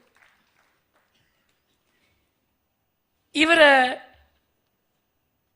உலகமே உற்று நோக்கும் இந்த முக்கிய காலகட்டத்தில் நம்ம நாட்டுக்கே ஒரு பெரிய ஒரு வளர்ச்சி, ஒரு உத்வேகம், நம்முடைய தலைமையை உலகம் என்று ஏற்கிற நிலைமைக்கு இருக்கிறது என்றால், அந்த சமயத்தில் ஏன் இந்த உயர்வு ஏற்பட்டிருக்கிறது, இது நமக்கு பொறுப்பென்ன, இதன் மூலமாக உலகத்துக்கு நாம் என்ன செய்ய முடியும், இதெல்லாம் பற்றி பேசுவதற்காக இங்கு வந்திருக்கிறது நம்ம பாக்கியம்.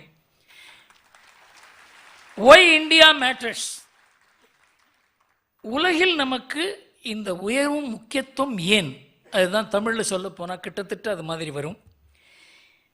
உலக அரசியலில் நம் நாடு இந்த உயர்வு பெற எப்படி நமக்கு ஒரு பெரிய ஒரு ஹிஸ்டாரிக்கல், கல்ச்சுரல், சிவிலைசேஷனல் பேக்ரவுண்ட் இருக்குங்கிறதையும் அவர் கூறுவார். உலக அரசியலில் இப்படி ஒரு உயர்வு நமக்கு ஏற்பட்டிருப்பதற்கு காரணம், அதற்கு பின்னணியும் அவர் கூறுவார். இந்த நிலையில் நமக்கு இங்கே வந்து பேசுவதற்கு நாம் எவ்வளவு கொடுத்து வைத்திருக்கிறோமோ அந்த அளவுக்கு அவர் தனிப்பட்ட முறையில் கஷ்டப்பட்டு கொண்டு இங்கே வந்திருக்கிறார் என்பதை நாம் மனதில் வைத்து அவரை இங்கே பேச அழைக்கிறேன். நான் நன்றி கூற முடியாது, ஏனென்றால் அந்த அளவுக்கு என் மனதில் ஒரு பெரிய உணர்வு, இங்கே நம்ம ஏமாற்றாத இந்த உடல்நிலையிலையும் இங்கே வந்திருக்கிறாரே என்று அவரை நான் பேச அழைக்கிறேன்.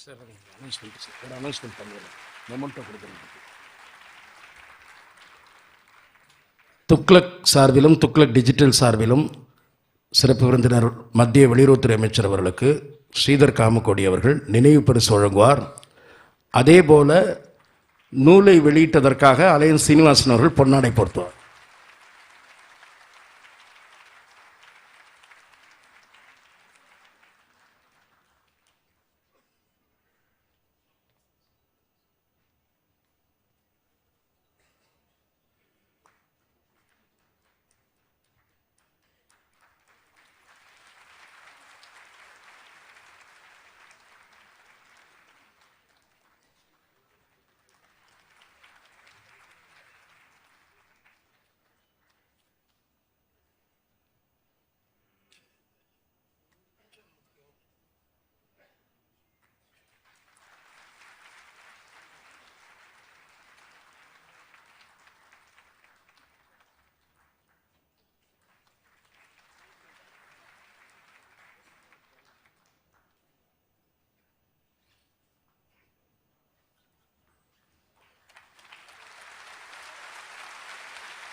Friends, on this auspicious day, let me first begin by extending my good wishes to all of you for the year ahead. It is indeed a great pleasure to join you at the founding day of the Thuglak magazine. And I say this and do so for 4 reasons. One, the Modi government believes that foreign policy should not be debated by just limited circles in New Delhi. In a globalized era, everybody is a stakeholder with an interest in the world outside. Two, though the world may look a little different depending on location, there is still a national perspective that is primary. The entire country must therefore have a full understanding of our national interests and our national aspirations. And I'm here to share that with you all. 3, these are moments when we have a unique opportunity to engage the world more closely. I speak here of our G20 presidency that will witness events in more than 50 cities across India, including in this city. We certainly expect that it would catalyze greater interest in India and the world about each other. So this is a good time to focus on global perceptions. The fourth, of course, is the prestige of Thuglak and the stature of Gurumurthy ji. I can only say, and you saw that from the tweets, that an invitation from him can only have one response. So I felt that this occasion is best utilized to discuss a question that should be on the minds of all right-thinking citizens. Why India matters to the world. In a common sense way, India has always mattered. After all, such a large landmass with so many people and that rich a history and culture will naturally occupy the world's mind space. The question really is of the nature of this relevance. How much of it is passive and how much active? Now, India can matter by just being there as a marketplace, as a contested ground, as a resource for others, or as a platform. And it did just that during the colonial times. But India can matter too, through the power of its ideas and actions, as an engine of the global economy, as a hub of innovations, or a democracy that delivers. That is the course of ambition and destiny, one that we are taking more recently. The crucial place that India has long occupied in global thinking is manifest in the obsessive search for trade routes to India. Using India as an effective base, Europe was able to dominate the rest of Asia. In fact, even China's fate in the 19th century was very much shaped by the outcomes in India. Not surprisingly, this centrality of India worked the other way around as well. Its independence set in motion a larger decolonization process that became the basis for the contemporary global order. Decades later, India's economic progress has contributed to a rebalancing and multipolarity that is still unfolding. Part of why India counts is obvious.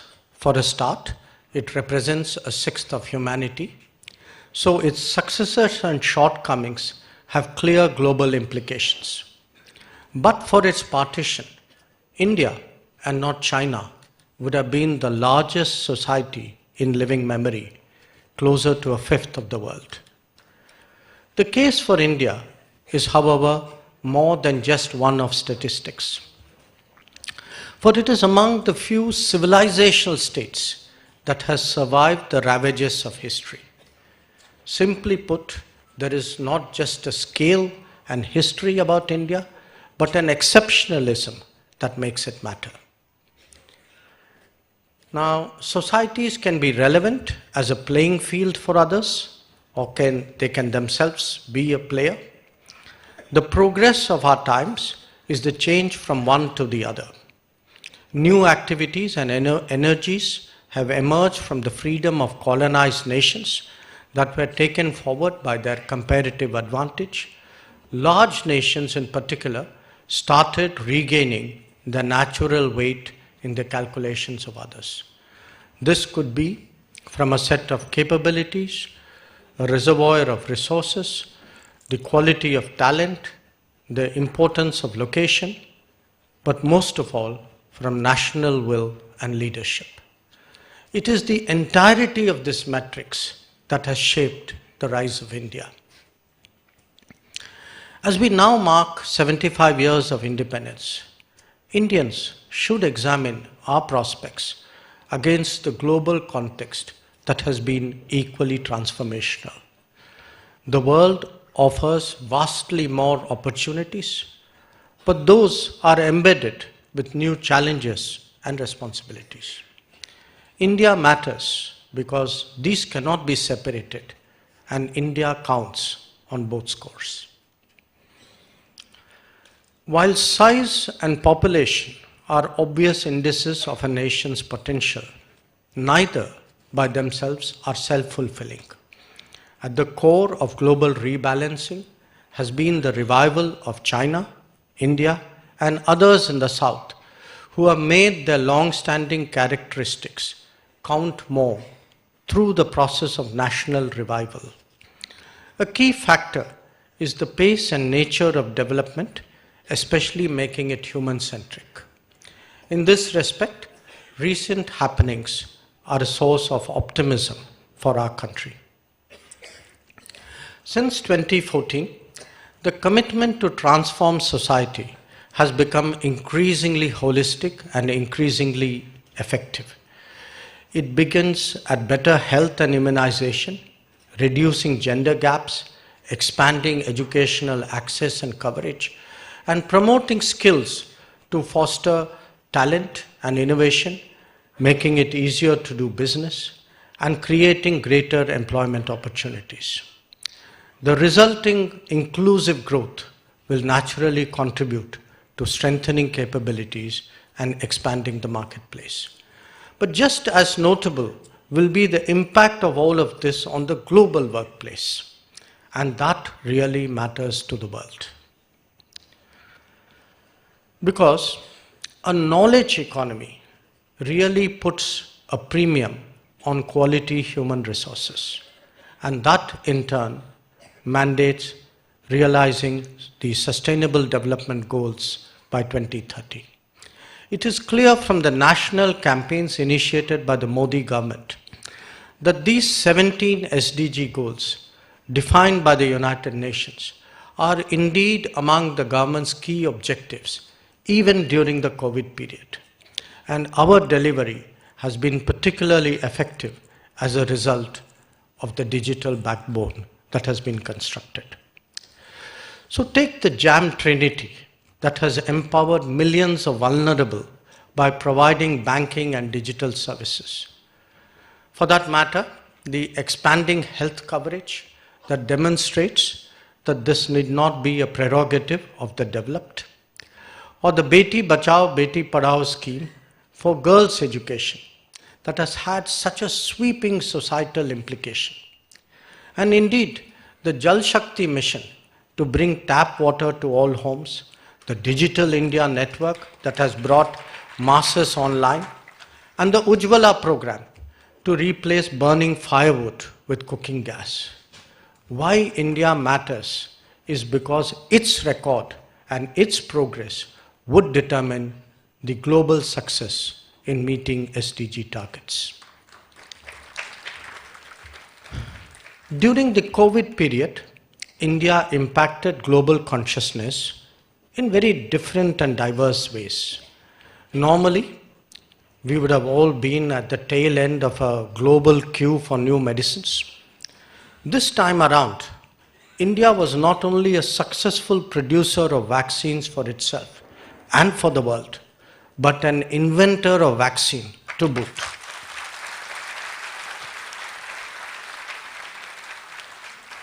Now, it's a different matter that some people try to run it down. But, of course, the CoWIN platform, which enabled us to execute a 2 billion plus shot in the arm operation so smoothly, you know, what a contrast it was with many other parts of the world.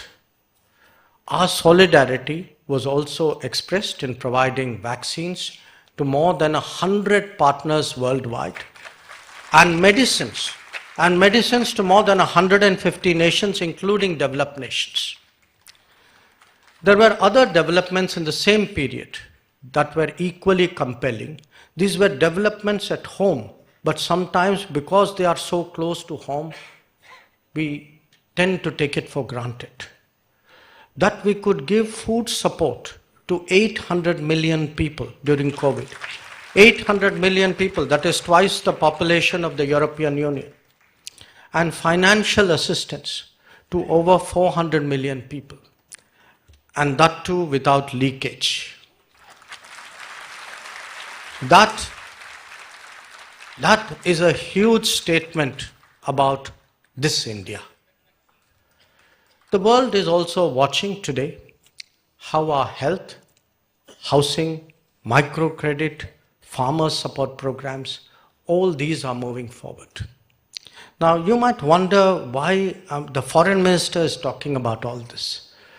But I am, because in my travels abroad, I've heard not just warm words for our generosity on medicines, on drugs, on other support, but interest and admiration about our technology-enabled governance. Many other leaders, many of my counterparts, have told me they also have a leakage problem. Now, since there's only one Modi, I can tell them that you have to find the solution through technology. So India matters because India is today perceived as an exemplar by the global South. The value of India's human potential has also not always been recognized, even by many of us in the country itself. There are currently more than 32 million Indians and persons of Indian origin who are living and working abroad. So we have, in a sense, the largest diaspora in the world. Now, these could be from larger or smaller nations, nearer or distant ones, historical emigration or recent movements. But the pervasive spread of the Indian community actually has been a natural accompaniment of globalization. But rather than leave them to their fate in difficult times, there is now a policy to bond, motivate, and safeguard them. It could be the Madison Square Garden event, the Vande Bharat mission during the COVID, or the Operation Ganga during the Ukraine conflict. The underlying feeling, the underlying sentiment is the same. Now, as the world moves towards higher skills and for the developed world, tougher demographics, India is itself improving the quality of its human resources. This demand-supply fit has an increasingly powerful logic today for the global economy. Recent agreements that we have done with Germany, Japan, UK, Portugal are harbingers of change. India matters because with each passing year, our human resources will be a bigger factor in the global workplace. Large nations, in particular, require deep strengths. If there has been a major shortcoming in our post-1992 performance, and we should be open about our shortcomings, it has been in the inadequacy of that level of capabilities. Contentment with corporate profitability overrode any commitment to create resilient domestic supply chains. That growth was insufficiently reflected in the expansion of employment should have itself been a warning signal to all of us. And remember, reform itself was conceptualized in narrow terms to actually serve a limited constituency. Today, the nation has shifted gears to upgrade the human resources chain as well as step up manufacturing and innovation, and thereby a new vista of prospects has opened up. The manufacturing of Apple products in our country is actually a very powerful statement in that regard. In different ways, our startups, the rollout of 5G technology when it happens, our space and drones capability, all these are illustrations of the change that Indian manufacturing, Indian innovation, Indian talent is going through. So India will matter only if it makes a greater contribution to global production and services. But fortunately, we are now on our way. National well-being has many facets, but national security is without question its basic foundation. All countries are tested in this regard, but we perhaps have had more than our fair share. These have ranged from insurgencies and wars to cross-border terrorism, especially terrorism. Our long-suffering approach had, however, created the danger of normalizing terrorism. That is why Uri and Balakot sent a much-needed message. On the northern borders, China is today seeking to change the status quo by bringing large forces in violation of our agreements. Despite the COVID, remember this happened in May of 2020, despite the COVID, our counter response was strong and firm.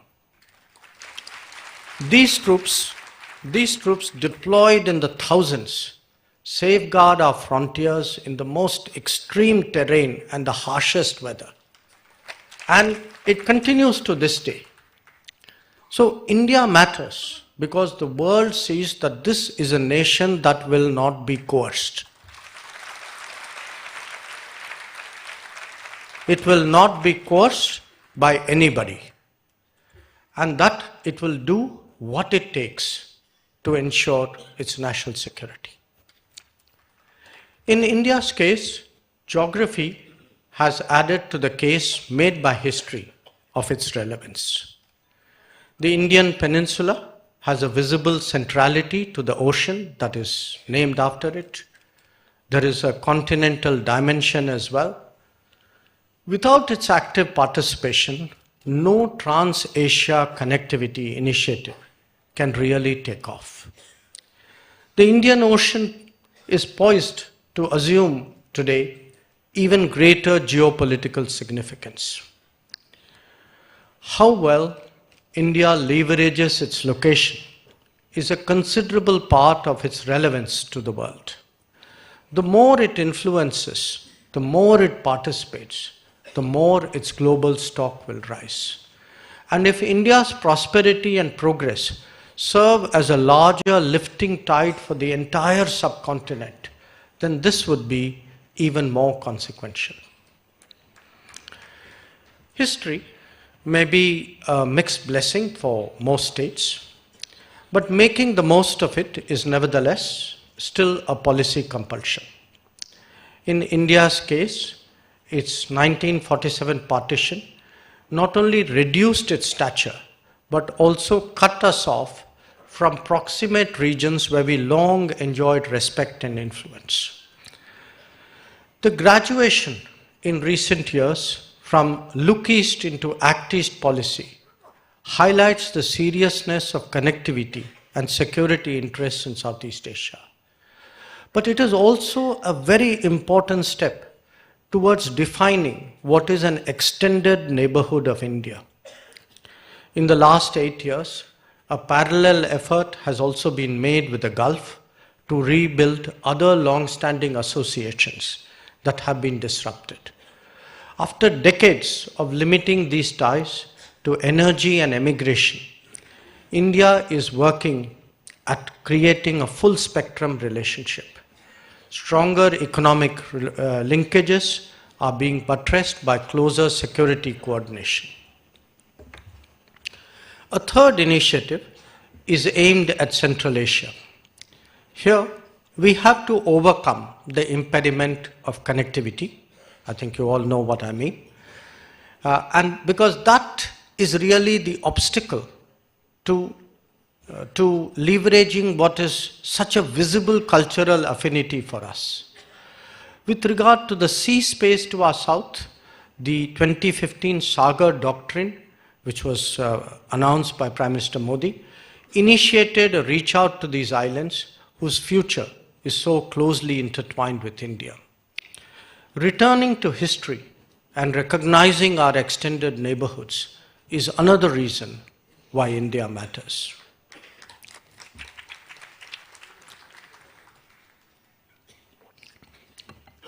Political constraints can not only limit the pursuit of national interest, but it can also sadly shrink our horizons.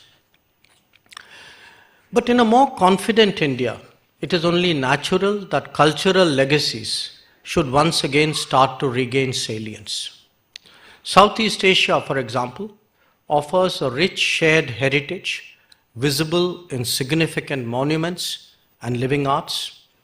Consequently, a new archaeological find in Mison in Vietnam or a shared preservation project in Taprom in Cambodia, these have a resonance for the entire region. If you look further towards the east, the extent of Indian cultural reach actually goes all the way up to Korea. The revival of Ayodhya clearly struck a strong cultural chord in that society. In the West, today, effervescent trading cultures have started to pick up on our old comfort to build new links. The construction of a temple in Abu Dhabi and hopefully one in Bahrain soon, these are symbolic of a time-honored relationship with the Indian society. The northward connection to the Eurasian landmass reflects the spread of Buddhism with its own intellectual, spiritual, and aesthetic messages. This legacy endures, and we are committed to endeavors that would make them flower again. Our heritage preservation efforts in Ganden Monastery in Mongolia is a very good example of what we are trying to do in this regard. So believe me, India truly matters when it reclaims history.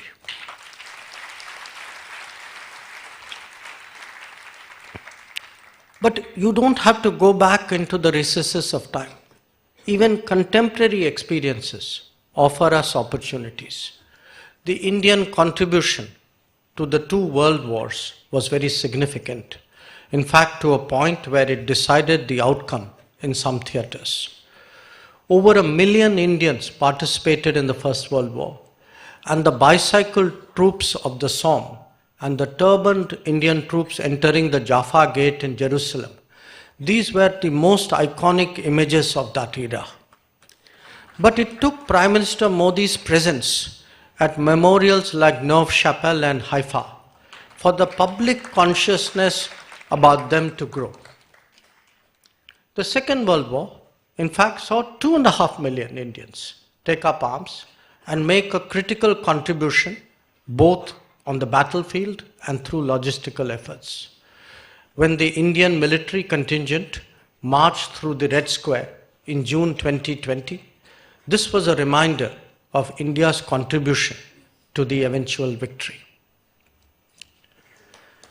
The stabilizing role that the Indian military played in the aftermath of the war is no less significant.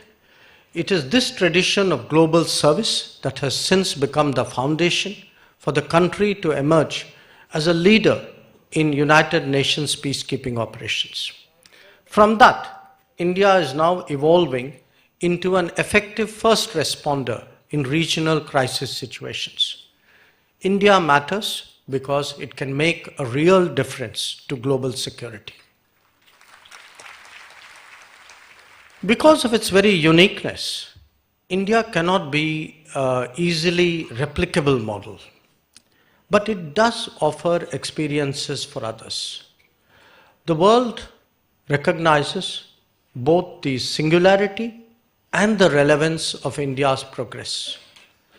So put aside those who are steeped in political polemics, the rest of the world gets it, that a civilizational state is rising again, that it will display its own personality, that it will speak and think for itself, and that it will radiate how it is rooted in its own culture. The more confident India is, the more expressive it will be on the world stage.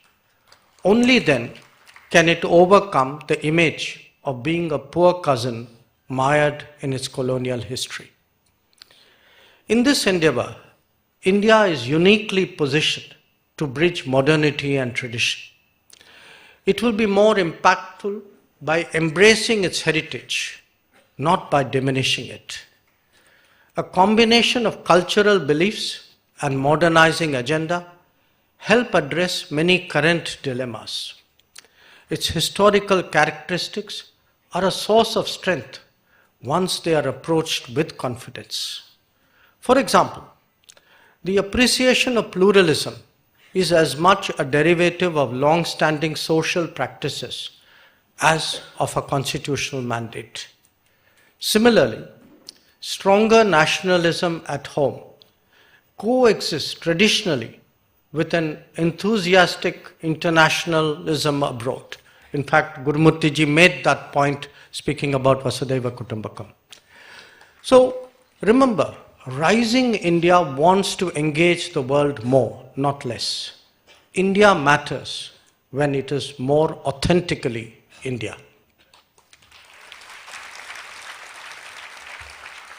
Given its growing political stature and economic abilities, India has to credibly also address the expectation that the world has of it. Neighbors would naturally like India to modulate its presence in their country as per their convenience. From the Indian perspective, it is not always easy to get the balance right. Doing too much looks too intrusive. Showing reticence can be taken as indifference, if not weakness. The optimal Indian strategy is therefore to rise above the day-to-day developments and create structural linkages. Those ingredients of connectivity, commerce, and contacts are the core of our neighborhood-first approach. As its profile rises, Indian policymakers are also discovering that expectations are not confined to their immediate vicinity. The global south watches India's positions and its performance very carefully, drawing conclusions from both. In the last decade, a long tradition of South-South cooperation has developed into something much deeper. It captures domains where Indian capabilities have a direct relevance for the aspirations of Africa, of Latin America, and of Asia. Some of that has taken the form of development projects in energy, digital, manufacturing, education, or connectivity. That has been supported by exchanges of experience and best practices, including training. It is not just the immediate benefits of these endeavors that matter. They eventually help create more options. Especially since 2014, India has taken active steps to empower the global south. Lines of credit and grant assistance have been vehicles to execute socio-economic projects of varying levels in as many as 78 countries across the world. Unlike initiatives that have been driven by some others for extractive objectives, India's efforts are aimed at ensuring more self-reliance. And believe me, the partners really appreciate that. India matters to the global south because there are very few others who have taken such an approach.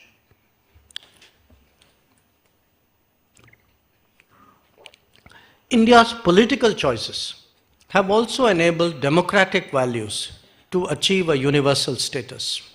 In fact, it is India which has made a difference, not just by building a modern democratic polity under testing economic conditions, but by actually drawing on its age-old heritage of pluralism as a way of doing so. And that is why today we can lay claim to being mother of democracy. Furthermore, in contrast to challenges that others faced in recent years, India's democratic delivery has only become stronger. Whether it is in terms of electoral participation, broadening of political representation, or even credibility of polls, the effectiveness of the democratic process is, if anything, more and more apparent. India's working democracy is an important reason for the world why India matters. How then is India faring on the world stage? The change of global power distribution has many facets and expressions. It may be visible in economic activities, trade and investment figures, technological capabilities, or market shares. But it is also evident in the key debates of the day. Debates about climate change, about terrorism, black money, taxation, or even about pandemics.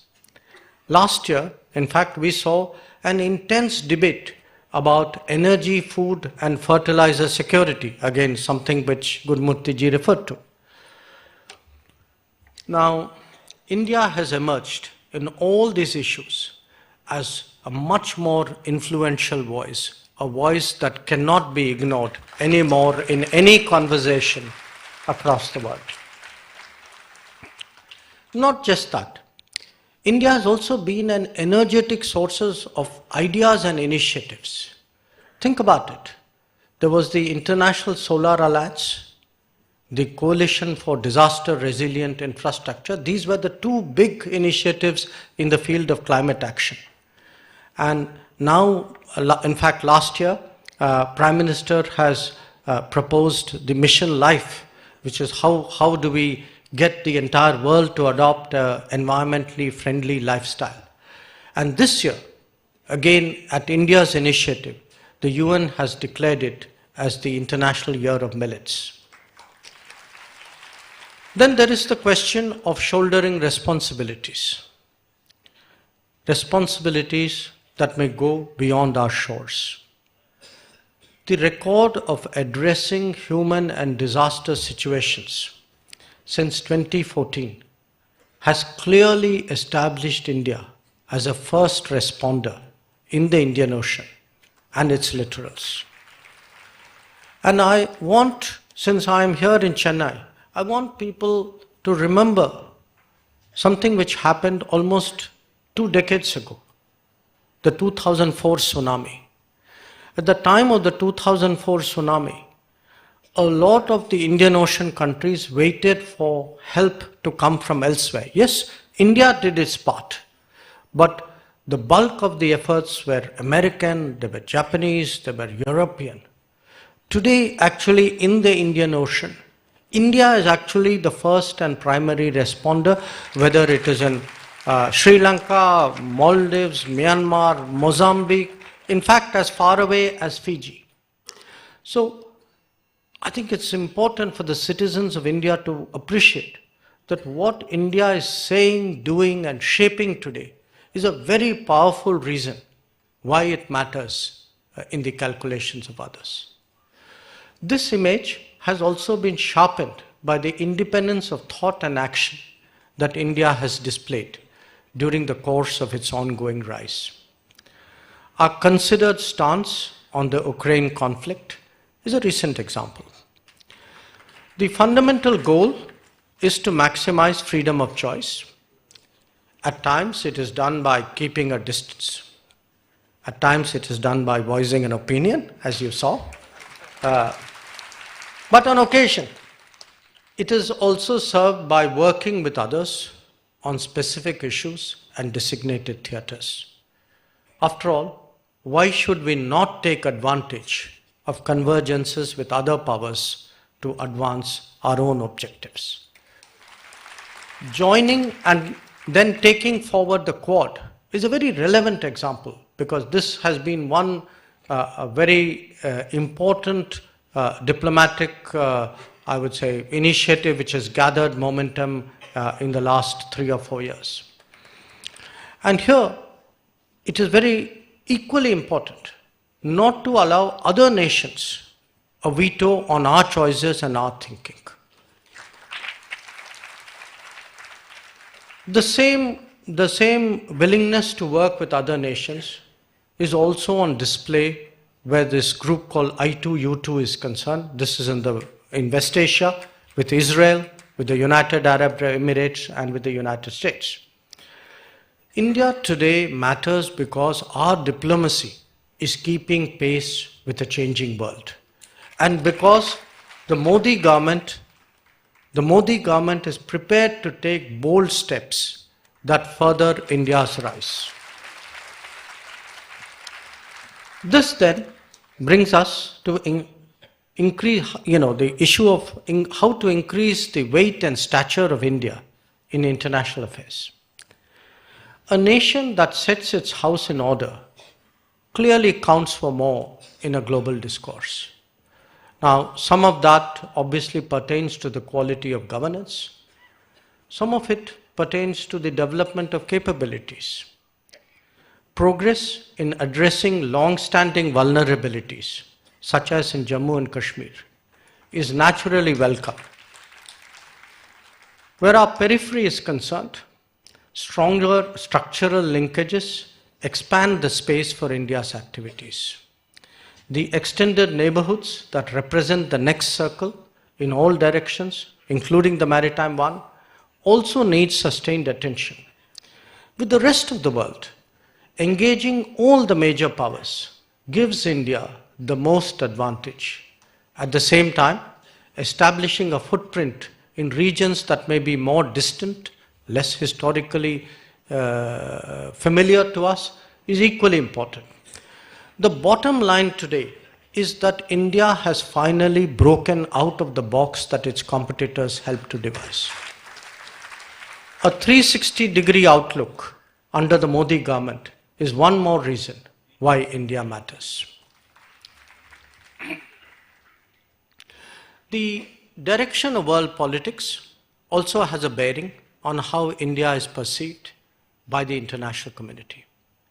We have a unique ability to bridge both the North-South divide and the East-West one. This has given us a particular value as we take over the G20 presidency.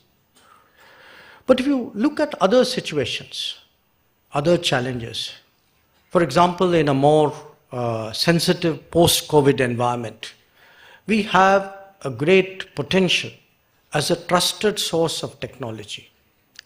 When it comes to diversifying production and supply chains, we could also be the beneficiary of the phenomenon of what today is called friendshoring.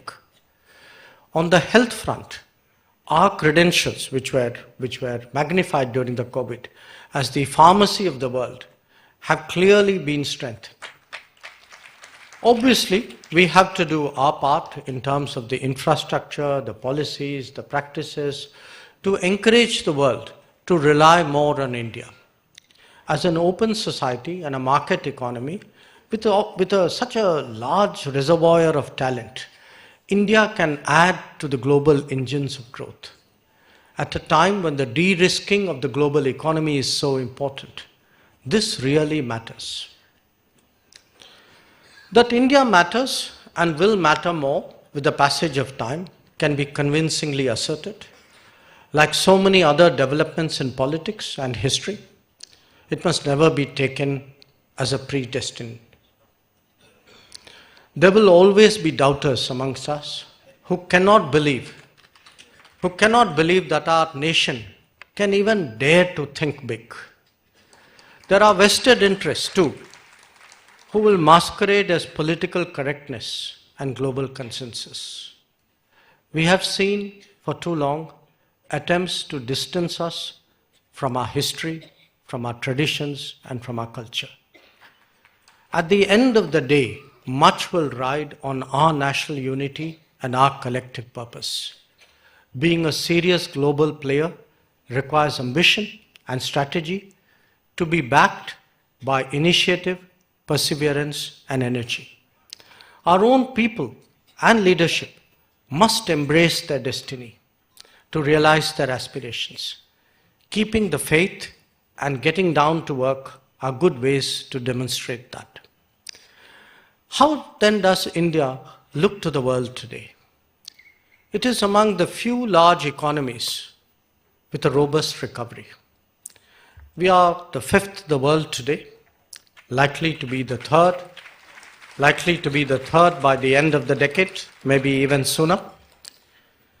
We are a polity that over the last 8 years have shown the will to take tough decisions and embark on serious reforms. We are taking big strides on human-centric development, on digital public goods, on green growth. India has stayed strong during the COVID storm and even gone out to help others. When our national security has been challenged, we have stood our ground and stood our ground very firmly. Breaking from the past, we are showing zero tolerance for terrorism. This is an India that knows how to take care of its own people. How to take care of its own people at home and how to take care of its people abroad as well. This new India shapes the global agenda and influences its outcomes. Today, it is this India which has the vision, the leadership, the willpower, and as you can see over the last 8 years, the record. This is the India that the world sees, and that is why, in the eyes of the world, this is an India that matters more and more. So thank you very much for your attention. Namaskar.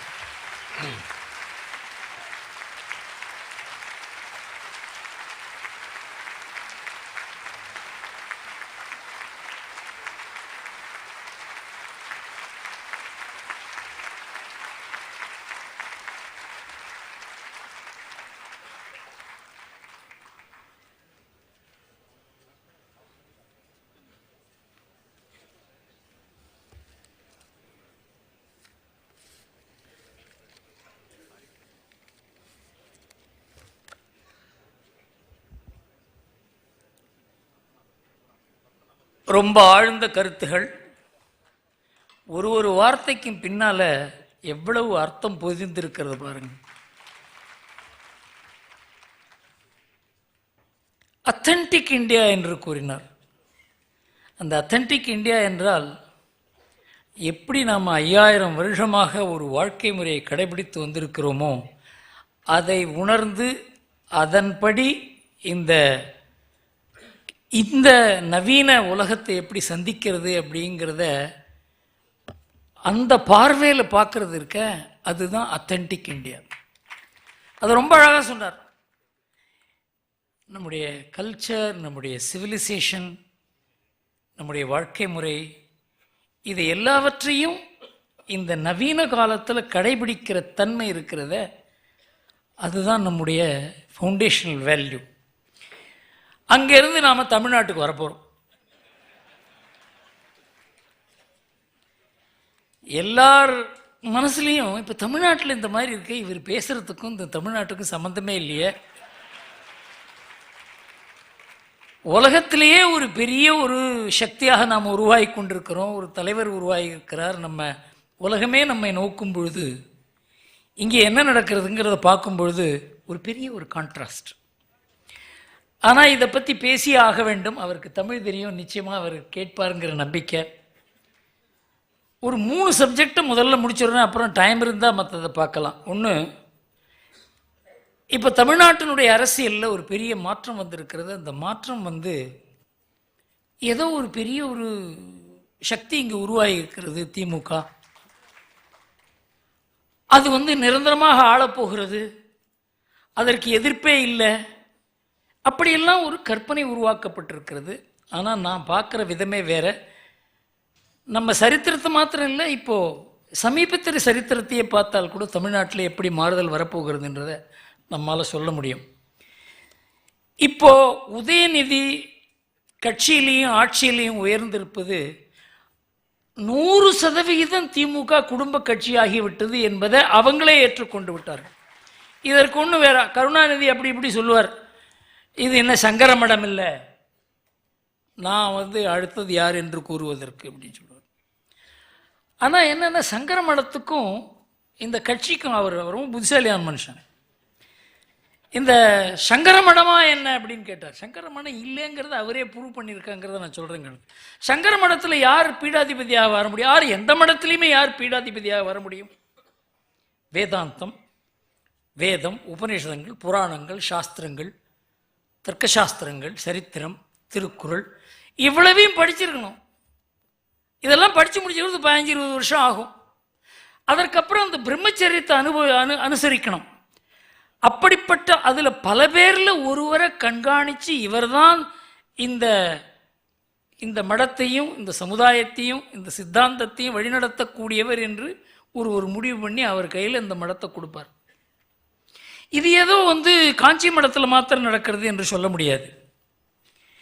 நீங்கள் கோயம்புத்தூர் பக்கத்தில் சரவணம்பட்டியில் சங்கர அத்வைத பாரம்பரிய கௌமார மடம் இருக்கிறது, சிரவையாதீனம் என்று கூறுவார்கள். அதை நிறுவிய ராமானந்த சுவாமிகள் ஆதிசங்கரன் அத்வைத சித்தாந்தத்தை கரைத்து குடித்தவர். வைணவ அடியார்களை பற்றி 7000 செய்யுள்கள் எழுதியிருக்கிறார்.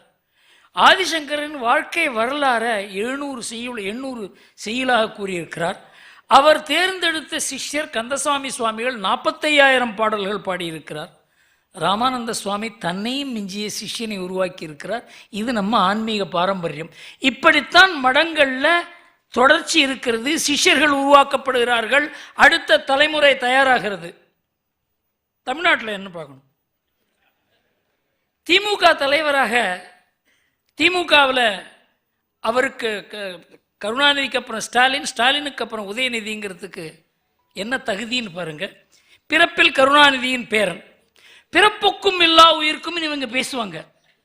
பிறப்பில் எல்லாரும் ஒன்று தான், அதை கூறுவதே திராவிட சித்தாந்தம். ஆனால் பிறப்பில் எல்லாரும் ஒன்று தான். ஆனால் பதவியில் மாத்திரம் யார் வர முடியும்னா கருணாநிதியுடைய பேரன் தான் வர முடியும், ஸ்டாலின் மகன் தான் வர முடியும். அவருக்கு என்ன பயிற்சி? 15 படங்களில் நடித்திருக்கிறார், 6 படங்கள் தயாரித்திருக்கிறார், 7 படங்களை விநியோகித்திருக்கிறார். இதுதான் அவருடைய தகுதி. பொழுதுபோக்கு என்ன? ஹம்மர் எஸ்யூவி 20 கோடி ரூபாய் விலை. இதெல்லாம் இந்த மாதிரி கோடிக்கணக்கான ரூபாய் பெருமான கார்களை பெருமையாக ஓட்டுவது, வாழ்க்கையை அனுபவிப்பது பல வகையில். மந்திரி ஆவேன் என்று நான் நினைக்கவே இல்லை. இவரே நினைக்கணும், இந்த சொத்து எனக்கு வரப்போகுதுன்னு யாராவது அந்த குடும்பத்தில் யாராவது யோசிப்பாங்களா? அது வரத்தான் போகுது. ஆக வேண்டும் என்று கட்சியை இயங்குகிறது. உதயநிதிக்கு திமுக பிச்சை போடவில்லை, அவர்தான் திமுகவுக்கு பிச்சை போட்டிருக்கிறார். வேண்டாம் என்ற பதவியை கட்சி கேட்டதுனால ஏற்றுக்கொண்டிருக்கிறார் என்கிற அளவுக்கு திமுகவினுடைய தகுதி, அதனுடைய பாரம்பரியம், அது எந்த பாரம்பரியமாக நடக்கலாம். இவ்வளவு குறைஞ்சி இன்னைக்கு சந்தியில் நிற்கிறது திமுக. அவர் பதவிக்கு வர வேண்டும் என்று ஒரு 5-6 அமைச்சர்கள் ஒரு ஆண்டா பேசிக் கொண்டிருக்காங்க. வந்தே ஆக வேண்டும், அவர் இல்லை என்றால் கட்சியே இருக்காது. வந்த பிறகு யார் யார் என்ன பேசுறாங்க? திமுகவின் அசையும் சொத்து பிடிஆர் அவரை பற்றி பேசுகிறார். சேப்பாக்கத்தின் தென்றல், இளைஞர்களின் நம்பிக்கை, எதிர்கால தமிழ்நாட்டின் விடிவெள்ளி. இது யாரு? செந்தில் பாலாஜி. உதயநிதி துணை முதல்வராகணும். யாரு? பொன்முடி. என்ன இவங்கெல்லாம் உதயநிதி வரணும்னு சொல்லலை முதல்ல. அதனால வந்த விட்டு மேலே எந்த அளவுக்கு தன்னை தாழ்த்தி கொண்டு உதயநிதியை உயர்த்த முடியுமோ அந்த அளவுக்கு பேசுறாங்க. சாவதற்குள்ள உதயநிதி மகனை முதல்வராக பார்க்கணும். யாரு? உதயநிதி மகனை விபி ராஜன், கருணாநிதி, மு.க. ஸ்டாலின், உதயநிதி, இன்பநிதி எல்லோருக்கும் கோஷம் போடுவது, வாழ்க என்று கோஷம் போடுவது அது திமுகவின் உரிமை. யார் சொல்றது? கே.என். நேரு. எந்த அளவுக்கு ஒரு மனுஷன் தன்னை தாழ்த்தி கொள்ள முடியும் பாருங்க பதவிக்காக. இந்த மாதிரி வந்த விட்டு அந்த கட்சி உருப்படுவதற்கு வாய்ப்பே கிடையாது. இந்த கட்சியில் ஒருத்தன் நுழையணும்னு ஏன் நினைக்கணும் சொல்லுங்க? பிழைக்கிறதுக்கு தான் நுழையணுமே தவிர வேறு தகுதிக்காக நுழைய வேண்டிய அவசியமே கிடையாது. லோக்சபை தேர்தலில் வெற்றி பெறவும், சட்டசபை தேர்தலில் வெற்றி பெறவும் உதயநிதி தான் காரணம். பொன்முடி. ஐயோ பாவம் ஸ்டாலின், கருணாநிதி புச்சலி. இந்த மாதிரி யாரையாவது ஸ்டாலினையோ யாரையாவது உயர்த்தினா தனக்கு என்ன ஆகும்னு தெரிஞ்சுதான் அவர் கடைசி வரலையும் யாரையும் உயர்த்தலை. அவர் இருக்கும் பொழுதே ஸ்டாலின் தான் காரணம்னு சொன்னாக்கா கருணாநிதி இருக்கிறதுலேயே அர்த்தம் இல்லாத போயிடும். அதனால கருணாநிதி ஏன் தன்னுடைய பிள்ளையை கூட தனக்கு மேல் உயர்த்தலைங்கிறதுக்கு அவர் எவ்வளோ ஒரு புட்சாலிங்கிறத பார்த்தா தெரியும். உதயநிதிக்கு அறிவுரையெல்லாம் வேண்டாம், ஏனென்றால் அவர் கருணாநிதியின் பேரன். அவருடைய ஜீன் ரத்தம் எல்லாம் அப்படியே உள்ளது. துணை முதலமைச்சருக்கு இணை பொறுப்பை உதயநிதி ஸ்டாலின் வகித்து வருகிறார். ரிப்போர்ட்டிங் ஆஃபீஸர் இன்று உதயநிதி ஸ்டாலின் தான். அவரிடம் நாங்கள் ரிப்போர்ட் செய்ய வேண்டும். அன்பில் மகேஷ், உங்க அப்பாவை நான் தான் முதலில் இருக்கையில் அமர வைத்தேன். யாரு? துரைமுருகன். இதெல்லாம் விடுங்க, இதெல்லாம் திமுகவுக்குள்ள. திராவிட இளவல் உதயநிதி, திராவிட இயக்க இளைஞர்களின் அரசியல் பயணத்து தலைவராக அவர் இருப்பார். யார் கூறுவது? யோசனை பண்ணி பாருங்க. Peter Albanese. வைகோ இல்ல, வைகோ உயர்ந்திருக்கார் இதுல பார்த்தா பீட்டர் அல்பான்ஸை விட. அன்பழகன் இருந்திருந்தால் என்ன பண்ணியிருப்பாருன்னு பார்த்து யோசனை பண்ண. ஏன்னா இந்த ஸ்டாலின் உயர்ந்து வரதுக்கு காரணமே அன்பழகன் என்று சொல்வார்கள். இப்போ அன்பழகன் அவருக்கு பழி போடுறதுக்கு யாரும் இல்லை. அன்பழகன்ட்ட கருணாநிதிக்கு அப்புறம் ஸ்டாலின் என்று அவர் கூறினார். ஸ்டாலினுக்கு அப்புறம் உதயநிதி, உதயநிதிக்கு அப்புறம் இன்பநிதின்னு சொல்லி அவர்கிட்ட உயில் எழுதி வாங்கியிருக்கலாமோ என்று கூட தோன்றுகிறது எனக்கு. இதனால தான் ஈவேரா தன்னுடைய சிஷ்ய கோடிகள் ஏன் அரசியலுக்கு வரக்கூடாது என்று கூறினார் என்பது அவர் எவ்வளவு பெரிய தீர்க்கதரிசி என்று தெரிகிறது. தமிழ்நாட்டில் இந்த அளவுக்கு ஒரு கேவலமான ஒரு அரசியல் கட்சி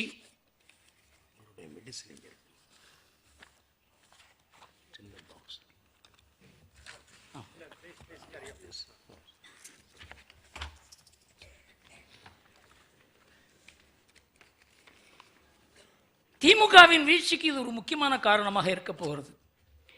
திமுகவுக்கு ஒரு ஈர்ப்பு இருந்தது. 1970 அந்த காலத்தில் தான் அரசியலில் ரொம்ப தீவிரமாக ஈடுபட்டேன். அப்போ திமுக காரர்கள் எந்த உணர்வுகளோடு அவங்க வேலை பண்ணுவாங்க? தவறான நோக்கமாக இருக்கலாம். ஆனால் தன்னலம் இல்லாத வயத்தில் ஈரத்துணியை போட்டுக்கிட்டு திமுக தொண்டர்கள் வேலை செய்வதை நான் பார்த்துருக்கிறேன். அந்த உத்வேகம் இன்றைக்கு அங்கே இல்லைங்கிறது தெரிந்து போயிட்டு. அதனால் இன்றைக்கு திமுக சரிவை நோக்கி போய்கொண்டிருக்கிறது என்பதில் சந்தேகமே கிடையாது. எந்த கட்சி ஒரு குடும்பத்தின் கையில் போகிறதோ அந்த கட்சியினுடைய வளர்ச்சி நின்றுவிடும். அந்த குடும்பத்தினுடைய உத்வேகத்தினால அதுக்கு கொஞ்ச காலம் அதுக்கு ஒரு மகத்துவம் வரலாம். நேருவுக்கு அப்புறம் இந்திரா காந்தி வந்த பொழுது ஒரு பெரிய ஒரு காங்கிரஸில் ஒரு வளர்ச்சி போல தெரிந்தது. அப்புறம் என்னாச்சு? இன்றைக்கு காங்கிரஸுக்கு என்ன கதி? இன்றைக்கு காங்கிரஸ் தேனில் விழுந்த ஈ போல. அது உள்ளே இருக்க முடியாது, உள்ளே இருந்தால் அது மடிந்து விடும், வெளியில் வர்றதுக்கு வாய்ப்பு இல்லை.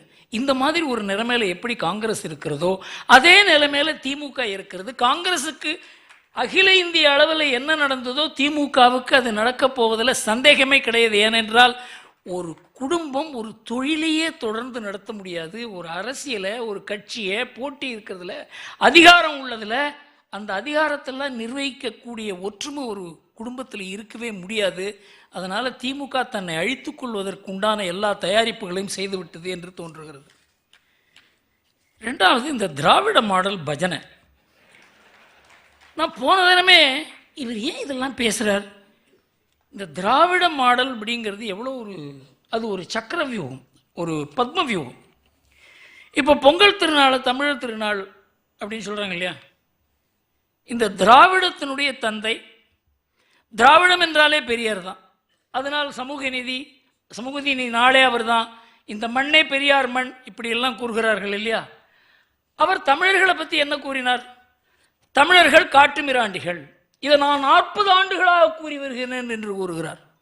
ஒரு நாள் 2 நாள் அவர் மனசை மாற்றிக்கவே இல்லை. காட்டுமிராண்டி தமிழர்கள், அந்த தமிழர்கள் கொண்டாடும் பொங்கல், அந்த பொங்கலுக்கு வாழ்த்து, இது திராவிடமா தமிழா? இந்த சக்கர வியூகத்தில் கருணாநிதி மாட்டவே இல்லை. அவர் திராவிடத்தை தொட்டுக்கொண்டு தமிழைத்தான் முன்வைத்தார். இவர் திராவிட மாடல் என்று உள்ளே நுழைந்ததால் என்னென்ன பிரச்சனை வரப்போகிறது என்று நான் கூறுகிறேன். இவர் இது தேர்தலுக்கு முன்னால் திராவிட மாடல் பற்றி பேசவே இல்லை ஸ்டாலின். திடீர்னு ஒரு நிபுணர் குழு ஒன்று அமைச்சார். அந்த நிபுணர் குழு எங்கே இருக்குன்னே தெரியல, காணாமல் போய்விட்டது. அந்த நிபுணர் குழுவில் நீங்கள் திராவிட மாடல் பற்றி, இந்த திராவிட மாடல் வழியாக தமிழ்நாடு முன்னுக்கு வர வேண்டிய திட்டங்களை நீங்கள் தயார் செய்ய வேண்டும் என்று கூறி அவங்க ஓடியே போயிட்டாங்க. ஆளே இல்லை. அவனை போய் திராவிட மாடலுக்கு ஒரு பொருளாதார திட்டம் தயார் செய்ய சொன்னால் அவங்களால எப்படி பண்ண முடியும்? போயிட்டாங்க. அதுக்கப்புறம் இவரும் மறந்துட்டார். அதற்கு பிறகு இது செப்டம்பர் 2021 நடந்தது. முதல்ல தேர்வானது மேல, செப்டம்பரில் திராவிட மாடல் வேண்டும் என்று கேட்டார். அதுக்கப்புறம் இவரும் மறந்துட்டார். அப்புறம் 2021-22 உள்ளாட்சி தேர்தலில் ஜெயிச்ச உடனே இது திராவிட மாடலுக்கு கிடைத்த வெற்றி என்று கூறினார். அதுக்கப்புறம் மறந்து போயிட்டார். அதுக்கப்புறம் எப்படி ஆரம்பிச்சதுன்னு தெரியல. ஏப்ரல் மாதம் மே மாதத்துலேருந்து இந்த திராவிட மாடல் எத்தனை முறை வந்திருக்கிறது, எத்தனை முறை பேசி இருக்கிறார், இதற்கு அர்த்தம் என்ன அப்படிங்கிறத நாம் கண்டுபிடிக்கணும். ஏப்ரல் மே மாதம் மாத்திரம் எத்தனை முறை திராவிட மாடல் பற்றி பேசியிருக்கிறார் என்றால் 15 முறை திராவிட மாடல் பற்றி பேசியிருக்கிறார் ஏப்ரல் மே 2022. அதுக்கப்புறம் இந்த ஜனவரி வரைக்கும் 91 முறை பேசியிருக்கிறார் திராவிட மாடல், திராவிட மாடல், திராவிட மாடல். இதை நான் பட்டியல் போட்டிருக்கேன். ஜூனில் 5 முறை, ஜூலையில் 9 முறை, ஆகஸ்டில் 15 முறை, செப்டம்பரில் 24 முறை. அது ஒரு ஜன்னி மாதிரி ஆயிடுச்சு. அக்டோபரில் 7 முறை, நவம்பரில் 3 முறை, டிசம்பரில் 18 முறை, ஜனவரியில் 2 முறை, ஜனவரி 13 நேற்று பேசியிருக்கார். அதை கொஞ்சம் படித்து காமிக்கணும் உங்களுக்கு. திராவிட மாடல் என்றால் என்று கூறிவிட்டால் என்ன என்று கூறினால்தான் நமக்கு அது இன்றைக்கு நாம் எந்த திசையில் தமிழ்நாடு போய்கொண்டிருக்கிறது என்று தெரியும். முரசொல் இல்லை, இன்றைய முரசொல் இல்லை.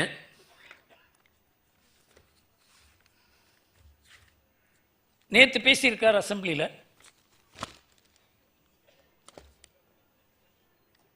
தமிழ்த்தாய் நாட்டை காக்க ஒப்படைத்து கொண்டு தூங்காமை, கல்வி, துணிவுடைமை ஆகிய 3ஐயும் மேற்கொண்டு முறை செய்து வெல்லும் திராவிட மாடல் ஆட்சியானது நடைபெற்று வரும் வேளையில் மகிழ்ச்சியான மனநிலையில் இந்த மாமன்றத்தில் நான் கம்பீரமாக நிற்கிறேன். ஏதாவது புரிஞ்சுதா உங்களுக்கு? இதுக்கு கைதட்டிருக்காங்க. இந்த பட்ஜெட், இந்த இது உரையில், இந்த கவர்னருக்கு நன்றி தெரிவிக்கிற உரையில் 8 முறை திராவிட மாடலை பற்றி பேசியிருக்கார்.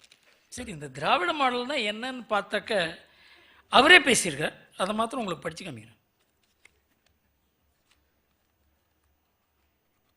இந்த துக்ளக்கில் உட்காந்து எல்லாரையும், இது ஒரு பெரிய பாடம் மாதிரி, இது ஒரு நோட் புக்கே தயாராக இருப்பாருங்க. திராவிட மாடல் பற்றி என்ன செய்யுது பூரா படித்தேன் சார். இது சரி, இதுக்கு மேலே படித்தா நமக்கு ஏதாவது ஆயிடுங்கிறதெல்லாம் படிக்கிறது என்னட்டு 4 வரி படிக்கிறேன் பாருங்க. ஏற்றுமதியை கணக்கிடுவது வேறு மாடல், மக்களின் ஏற்றத்தை பார்ப்பது திராவிட மாடல். இறக்குமதியை மட்டும் கணக்கிடுவது வேறு மாடல், இரக்கத்தோடு சிந்தனை திட்டமிடுவது திராவிட மாடல். என்ன புரிஞ்சுது உங்களுக்கு? இந்த திராவிட மாடல் திராவிட மாடல் திராவிட மாடல் என்று தினமும் 300 நாளில் 108 முறை பேசியிருக்கிறார் சார்.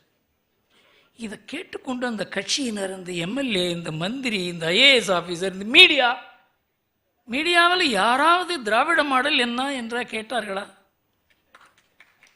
எந்த அளவுக்கு சுதந்திரமான ஒரு மீடியா தமிழ்நாட்டில் இருக்கு பாருங்க சார். இவ்வளோ நாள் 106 தரம் திராவிட மாடலை பற்றி பேசியிருக்கீங்களே, கொஞ்சம் அதை பற்றி விளக்கம் சொல்லுங்களேன். எல்லோருக்கும் எல்லாம், அனைவருக்கும் எல்லாம், இதுதான் திராவிட மாடல். இது போன்ற ஒரு அர்த்தமில்லாத ஒரு ஆட்சி, அர்த்தமில்லாத பேச்சு, அர்த்தமில்லாத நடவடிக்கை இது தமிழ்நாட்டில் பெரும் காட்சியாக இருக்கிறது.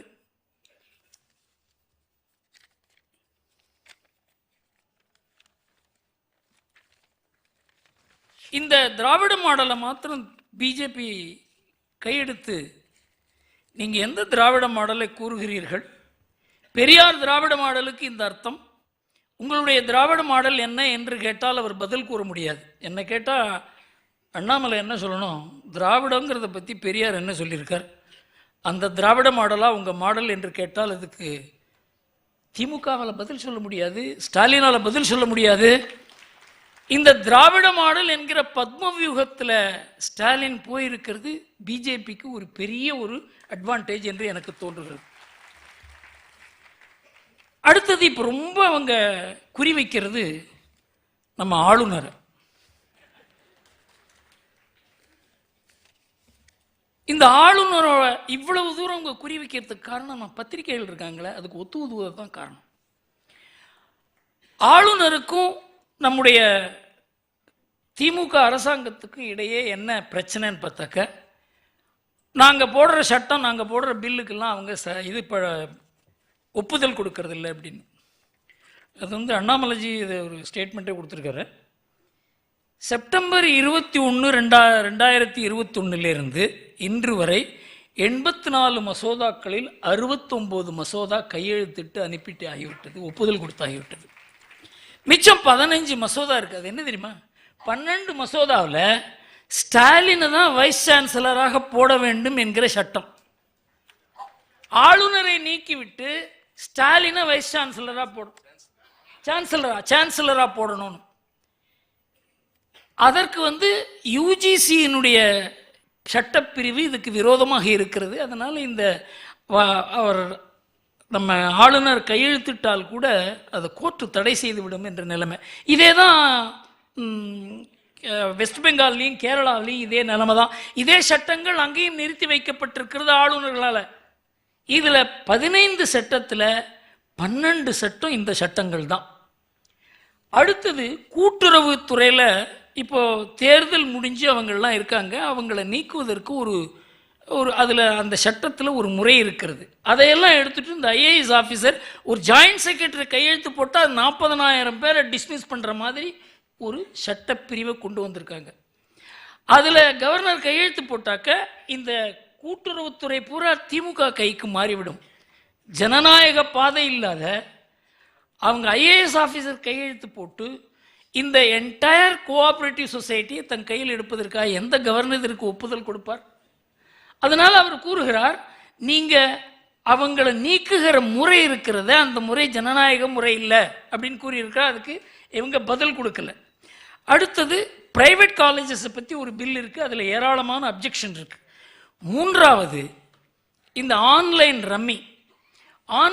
ரம்மிக்கு தடுப்பு சட்டம் கொண்டு வர வேண்டும் என்றால் இந்த புத்திபூர்வமாக எந்த விளையாட்டு இருக்கிறோ அந்த விளையாட்டை தடை பண்ண முடியாதுன்னு உச்சநீதிமன்றம் கூறியிருக்கிறது. இன்றைக்கு ஆன்லைன் ரம்மியே புத்திபூர்வமான ஒரு விளையாட்டு என்கிற ஒரு நிலை இருப்பதனால அகில இந்திய அளவில் ஒரு பெரிய ஒரு சட்டம் வந்தால்தான் இதற்கு தீர்வு என்று நான் துக்ளக்கில் எழுதியிருக்கேன். இவ்வளவு பெரிய கடினமான விஷயங்களை இன்னைக்கு சாதாரணமான மக்களால் புரிந்து கொள்ள முடியாது. அதனால் பிஎம்கே ஏன் கேட்குறாங்க, ஏன் ஆன்லைன் ரம்மியை தடை பண்ணலன்னு கேட்குறாங்க. யாருமே படிக்கல. ஆன்லைன் ரம்மின்னா என்ன, உச்சநீதிமன்றம் என்ன தீர்வு கொடுத்திருக்கிறது, எப்படி கர்நாடகா மற்ற அரசுகளுடைய சட்டங்கள் நீதிமன்றத்தின் மூலமாக கிடப்பில் போடப்பட்டிருக்கின்றன என்பதெல்லாம் இவங்களுக்கு தெரியாதனால இன்றைக்கு பத்திரிகைகள் தான் இதை எடுத்து சொல்ல முடியும்.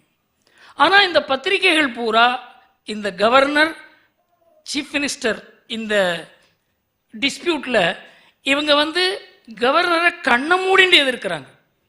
இது ஒரு பெரிய ஒரு பத்திரிகைகளுக்கு இந்த அளவுக்கு ஒரு தாழ்வு ஏற்படும் நான் நினைக்கவே இல்லை. ஏன்னா பத்திரிகையில் இருந்ததுனால எனக்கு அந்த அனுபவம் இருக்குது. இப்போ 9ஆம் தேதி சம்பவம் நாம் பார்த்துருப்போம். நாங்கள் கொடுத்ததை அவர் பேசலை, அவருடைய மரபை மீறி இருக்கிறார். நாங்கள் என்ன எழுதி கொடுக்குறோமோ அதை படிக்கிறதுக்கு தான் அவருக்கு உரிமை இருக்கிறதே தவிர அது மீறுவதற்கு உரிமை இல்லை என்று ஆளுநர் பேரில் அவங்க ஒரு பெரிய ஒரு குற்றச்சாட்டை வச்சுருக்காங்க. அவர் மரபை மீறினாரா? இதை பற்றி நாம் ஒரு 2 நிமிஷத்தில் பார்க்கலாம். உண்மைகளை உரைக்கச் சொல்ல வேண்டிய இதழியல் அரைப்படி நடக்கும் பத்திரிகை என்று ஸ்டாலின் புகழ்ந்த தினமலர் என்ன கூறுகிறது பார்க்கலாம். அவர் எப்படி சொல்றார்? உண்மைகளை உரைக்கச் சொல்ல வேண்டிய இதழியல் அறப்படி நடக்கும் பத்திரிகை அப்படின்னு தினமலர் பத்திரிகைக்கு ஒரு சர்டிஃபிகேட் கொடுக்குறார். தினமலர் பத்திரிகை என்ன கூறுகிறது என்றால், ஆளுநர் 2 அப்ஜெக்ஷன் சொல்லியிருக்கார். தற்புகழ்ச்சி, இதை நான் ரொம்ப அதிகமான தற்புகழ்ச்சியை நான் ஏற்க மாட்டேன். 2வது திராவிட மாடல் வளர்ச்சி என்ற இனம் புரியாத பதத்தை என்னால் ஏற்க முடியாது, இதை நீங்கள் மாற்ற வேண்டும் என்று கூறுகிறார். அதீதமான புகழ்ச்சிகளை தவிர்ப்பேன் என்று கூறிய ஆளுநர் முதல்வரின் ஆற்றல் மிக்க தலைமை, வீடு நடை போடும் தமிழக அரசு, முதல் மாநிலம் என்று இந்தியா டுடே கூறிய தமிழகம் அமைதி பூங்கா, இதெல்லாம் திமுக பொதுக்கூட்டத்தில் பேச முடியுமே தவிர கவர்னர் அசம்பிளியில் பேச முடியாது. அவரை பேச வைக்கணும். அதை மீறினால் அவர் மரபை மீறுகிறார். திமுக கூறுவதை கூறவில்லை என்றால் அவர் மரபை மீறுகிறார். இதுதான் அது பேர். இது ஏதாவது பத்திரிகை தினமலரை தவிர எழுதினாங்களா? சரி, திராவிட மாடல் என்றால் என்ன? பர்னிச்சர் தொழிற்பூங்கா தொடக்கம் திராவிட மாடல், பெண்களுக்கு இலவச பஸ் டிக்கெட் கொடுத்தால் திராவிட மாடல், தீபாவளிக்கு வாழ்த்து கூறாதது திராவிட மாடல், ரம்ஜானே திராவிட மாடல். இதெல்லாம் அவரே சொல்லுங்க. இதை திமுக மாநாட்டில் பேச முடியும், பப்ளிக் மீட்டிங்கில் பேச முடியும். ஆனால் ஒரு கவர்னர் இதை பேச முடியுமா? திராவிட மாடல்னா என்னன்னா, ரம்ஜானே திராவிட மாடல் இவர் கூறியது அந்த திராவிட மாடலை கவர்னர் ஏற்று பேச முடியுமா? திராவிட மாடல் பதத்துக்கு ஆளுநர் ஆட்சேபிக்கவில்லை என்றால் தான் ஆச்சரியம். அதை அவர் கூற மறுத்தது ஆச்சரியம் அல்ல, அது சட்டப்படி சரி. சரி, இந்த கவர்னருக்கு எதிராக கோஷம் போட்டாங்கல்ல, கவர்னர் அவங்களை வெளியேற்றி இருக்கலாம். ராஜஸ்தானில் இது நடந்தது 1966. கவர்னர் பேசுவதற்கு முன்னால் 2 எம்எல்ஏ எழுந்து ஒரு கேள்வி கேட்டாங்க. ஏன் சார் நீங்கள் ஆர்டினன்ஸ் எல்லாம் கையெழுத்து போடுறீங்க, அதை சட்டமாகவே பாஸ் பண்ணலாமே, நீங்கள் ஏன் கையெழுத்து போட்டீங்கன்னு கேட்டாங்க. வேற ஒன்றும் கேட்கல, கோஷம் போடலை, அவர் எதிர்க்கலை. இவங்க 3 பேரையும் வெளில அனுப்புன்னு சொல்லிட்டார். அனுப்ப வேண்டி வந்தது சட்டம், அதுதான். இந்த கவர்னர் அதை பண்ணியிருக்கலாம். பண்ணாததுக்கு காரணம் என்னவென்றால், இன்னும் பிரச்சனை மோசமா போகும் என்பது நான் அந்த நல்ல எண்ணத்தில் தான் அவர் பண்ணலை. ராஜஸ்தானில் இப்போ ஏன் கவர்னர் வெளியேறினார்?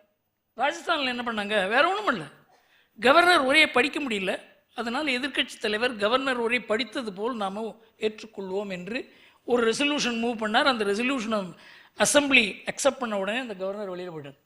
அதாவது தனக்கு எதிராக ஒரு ரெசல்யூஷன் மூவ் பண்ணி அதை அசம்பிளி ஏற்றுக்கொண்டதால் அவர் வெளில போனார். இங்கே அதே மாதிரி ஒரு ரெசல்யூஷன் மூவ் பண்ணுறாங்க, அது ஆமோதிக்கப்பட போகிறது என்று கவர்னருக்கு தெரியும். அதை பார்த்து கொண்டு இருப்பாரா கவர்னர்? அதனால தான் அவர் வெளில போனார்.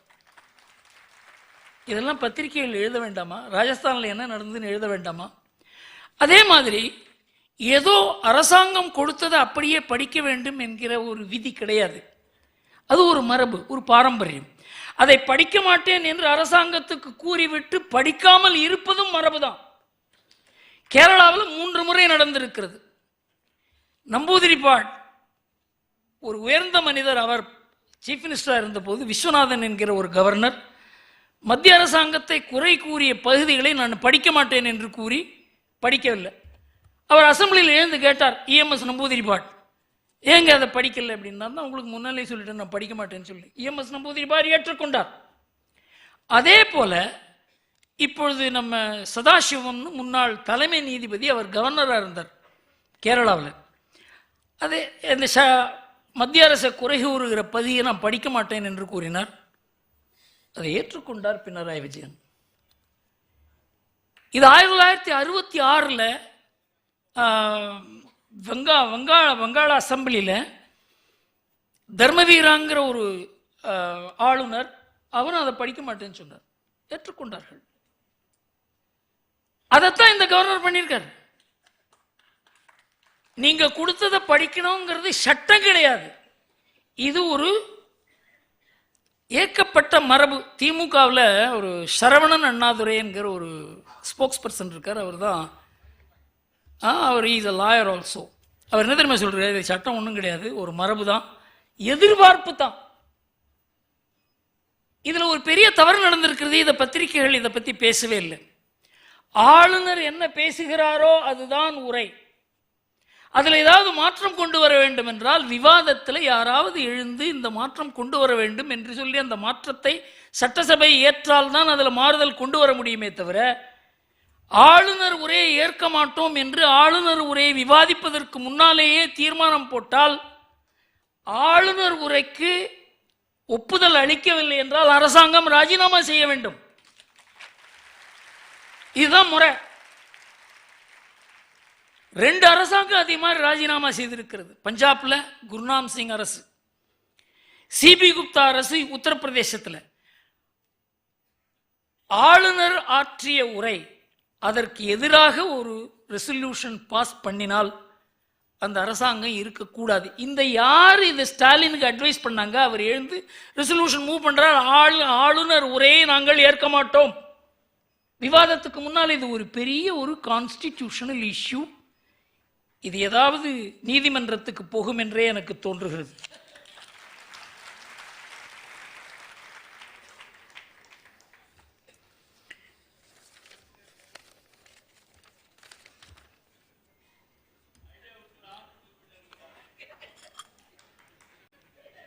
திமுகவினுடைய நாம ஏன் தொடர்ந்து திமுகவை எதிர்க்கிறோம்?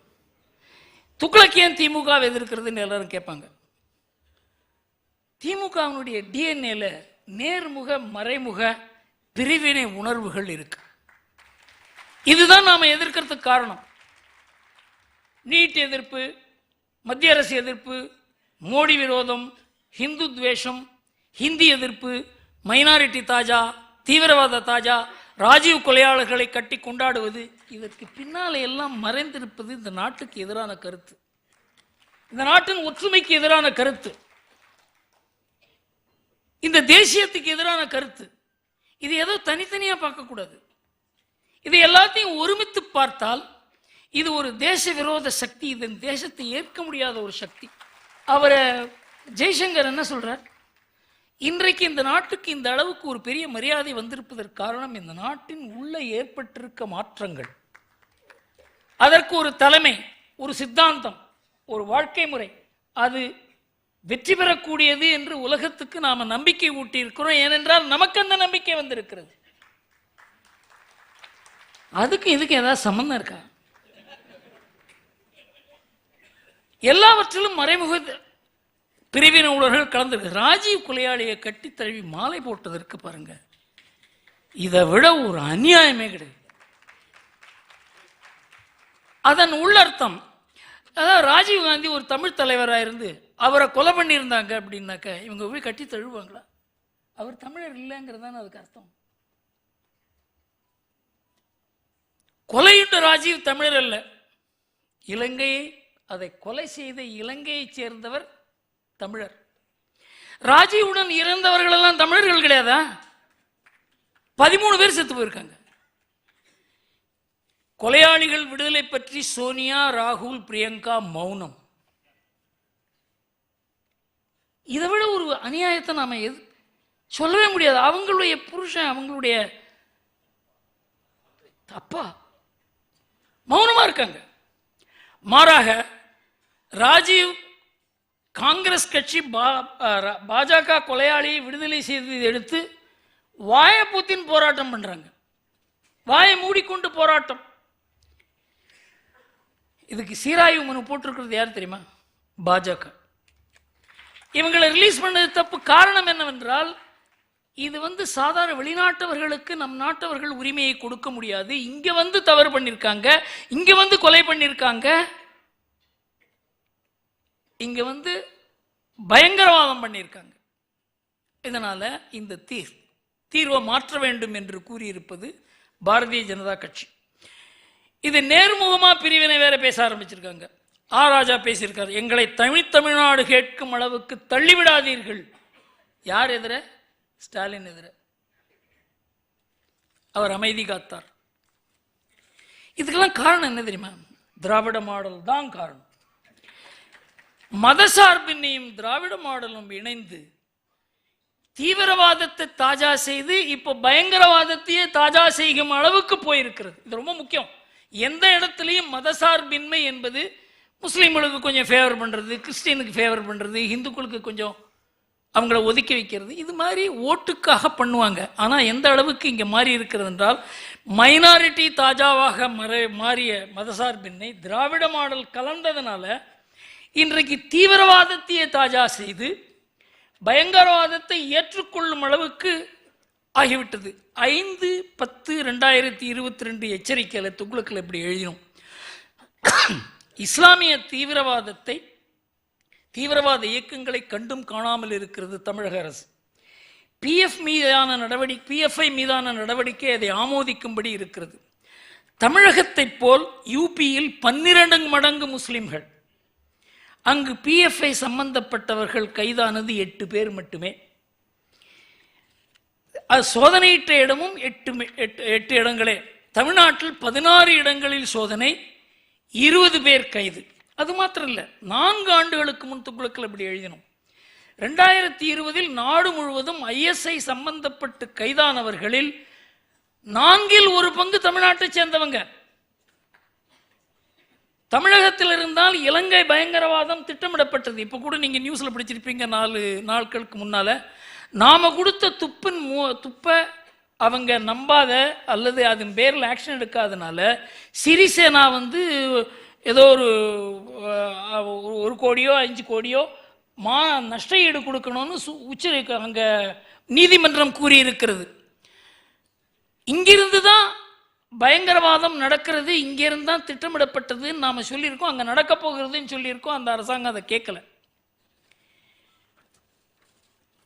இப்போ இந்த கோவையில் நடந்தது பயங்கரவாதம், சிலிண்டர் கேஸ் வெடித்தது, இதுதான் சொல்றாங்க. கடைசி நாள் அதை NIAக்கு ஹேண்ட் ஓவர் பண்றார் ஸ்டாலின். சிலிண்டர் கேஸ் வெடிப்பு வழக்கு NIA அமைப்புக்கு கொடுக்கப்பட்டது.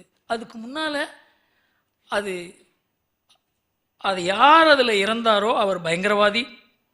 அவர் அதை வெடிவெடிப்பதற்காக அதை தயார் செய்யும் பொழுது அவருக்கு பயிற்சி இல்லாதனால் அதை செய்ய முடியல.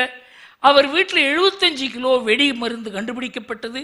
அவருடைய டைரியில் யார் யாரோட அவர் தொடர்பு இருந்தது எல்லாம் வெளிவந்திருக்கிறது, எல்லாம் பத்திரிகையில் வந்தாச்சு. அதற்கு பிறகும் இது பயங்கரவாதம் இல்லை, இது சிலிண்டர் கேஸ் வெடிப்பு தான் என்று கூறுகிற அளவுக்கு இந்த அரசாங்கம் பயங்கரவாதத்தை ஏற்று முஸ்லிம்கள் ஆதரவை பெற வேண்டும் என்கிற நினைக்கிற ஒரு சிந்தனை திராவிட மாடல் தேசிய எதிர்ப்புக்கு தான் இருக்க முடியும். இப்போ இந்த கிறிஸ்துவத்துக்கு வருவோம். இது கிறிஸ்துவத்தால் உருவான ஆட்சி. இப்படி வெட்கமில்லாமல் பேசியது ஏன் தெரியுமா? நம்ம சபாநாயகர் அப்பாவு. அவர் காங்கிரஸில் இருந்தபோது இப்படி பேசலை, தமிழ் மாநில காங்கிரஸில் இருந்தபோது அப்படி பேசலை. திமுகவுக்கு வந்தாக்கா காங்கிரஸில் இருக்கவங்க கூட எப்படி மாறிடுவாங்கன்னு தெரியுது பார்த்தீங்களா? அந்த விஷம் பாஞ்சுதுன்னு. கிறிஸ்துவர்கள் ஜபம் தான் திமுக ஆட்சிக்கு வர காரணம்.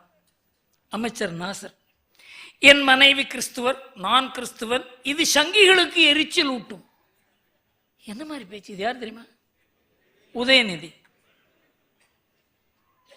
இதையெல்லாம் திமுகவினர் பேச திராவிட மாடலின் ஹிந்து துவேஷம் தான் காரணம். இதெல்லாம் ஏன் கூறுகிறேன் என்றால், பிஜேபிக்கு இதோட ஒரு பெரிய வாய்ப்பே இருக்க முடியாது. 1980 இந்துக்கள் எவ்வளவு கேவலமாக நடத்தப்பட்டார்களோ அதன் மூலமாகத்தான் ஒரு பெரிய ஹிந்து எழுச்சி ஏற்பட்டது வட இந்தியாவில். அதே நிலைமை தமிழ்நாட்டில் உருவாகி இருக்கிறது. பாஜக இதை முழுவதாக பயன்படுத்திக் கொள்ள வேண்டும். அவர்களுடைய சித்தாந்தத்துக்கு நெருங்கிய ஒரு சிந்தனை அது. அவர்கள் இதை விட்டுவிடக்கூடாது. இந்த மார்க்கத்தில் தான் போக வேண்டும். ஏதாவது அடுத்த எலெக்ஷனில் ஜெயிக்கிறதுக்கு யாரோடையாவது சேர்ந்து விட மாட்டோமா, ஒரு 5 சீட்டு வராதா என்று பாஜக நினைக்கக்கூடாது என்பது எங்களுடைய வேண்டுகோள். இன்றைக்கு நாம் இந்த விழாவினுடைய முக்கியமான நோக்கமே நம்ம ஜெய்சங்கர் சாரை கேட்கறது தான். அது முடிஞ்சிடுது. நாம் இது நிறைய சப்ஜெக்ட் இருக்குது, இது பேச வேண்டியதுக்கு இருக்குது, நாம் எழுதலாம். ஆனால் இன்றைக்கு அவருடைய உடல்நலம் சரியில்லாதனாலும் அவர் இங்கே வந்த அவருடைய உரையை நாம் கேட்டு அதன் மூலமாக நிறைய பலன் பெற்றிருக்கிறோம். இது துக்ளக்கில் தமிழில் எழுதுவோம். அதனால் இதற்கு மேலே நான் தொடர விரும்பவில்லை. எல்லோருக்கும் என்னுடைய பொங்கல் நல்வாழ்த்துக்கள்.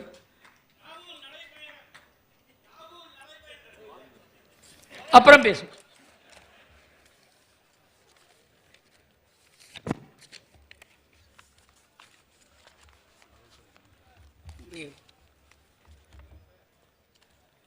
வழக்கம் போல வாசகர்கள் இதுவரை அமைதியாக இருந்து இப்போது மீண்டும் திருமதி சுசித்ரா அவர்களை தேசிய கீதம் இசைக்க அழைக்கிறேன்.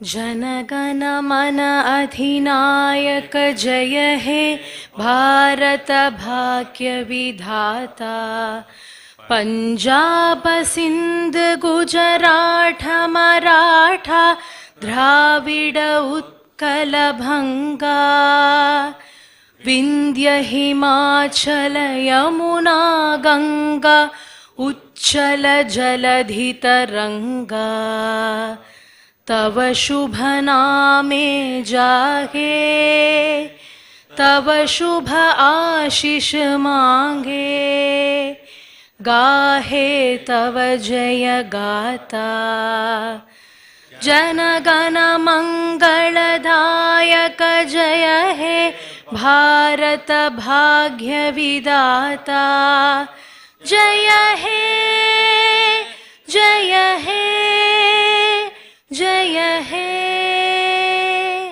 जय जय जय जय हे।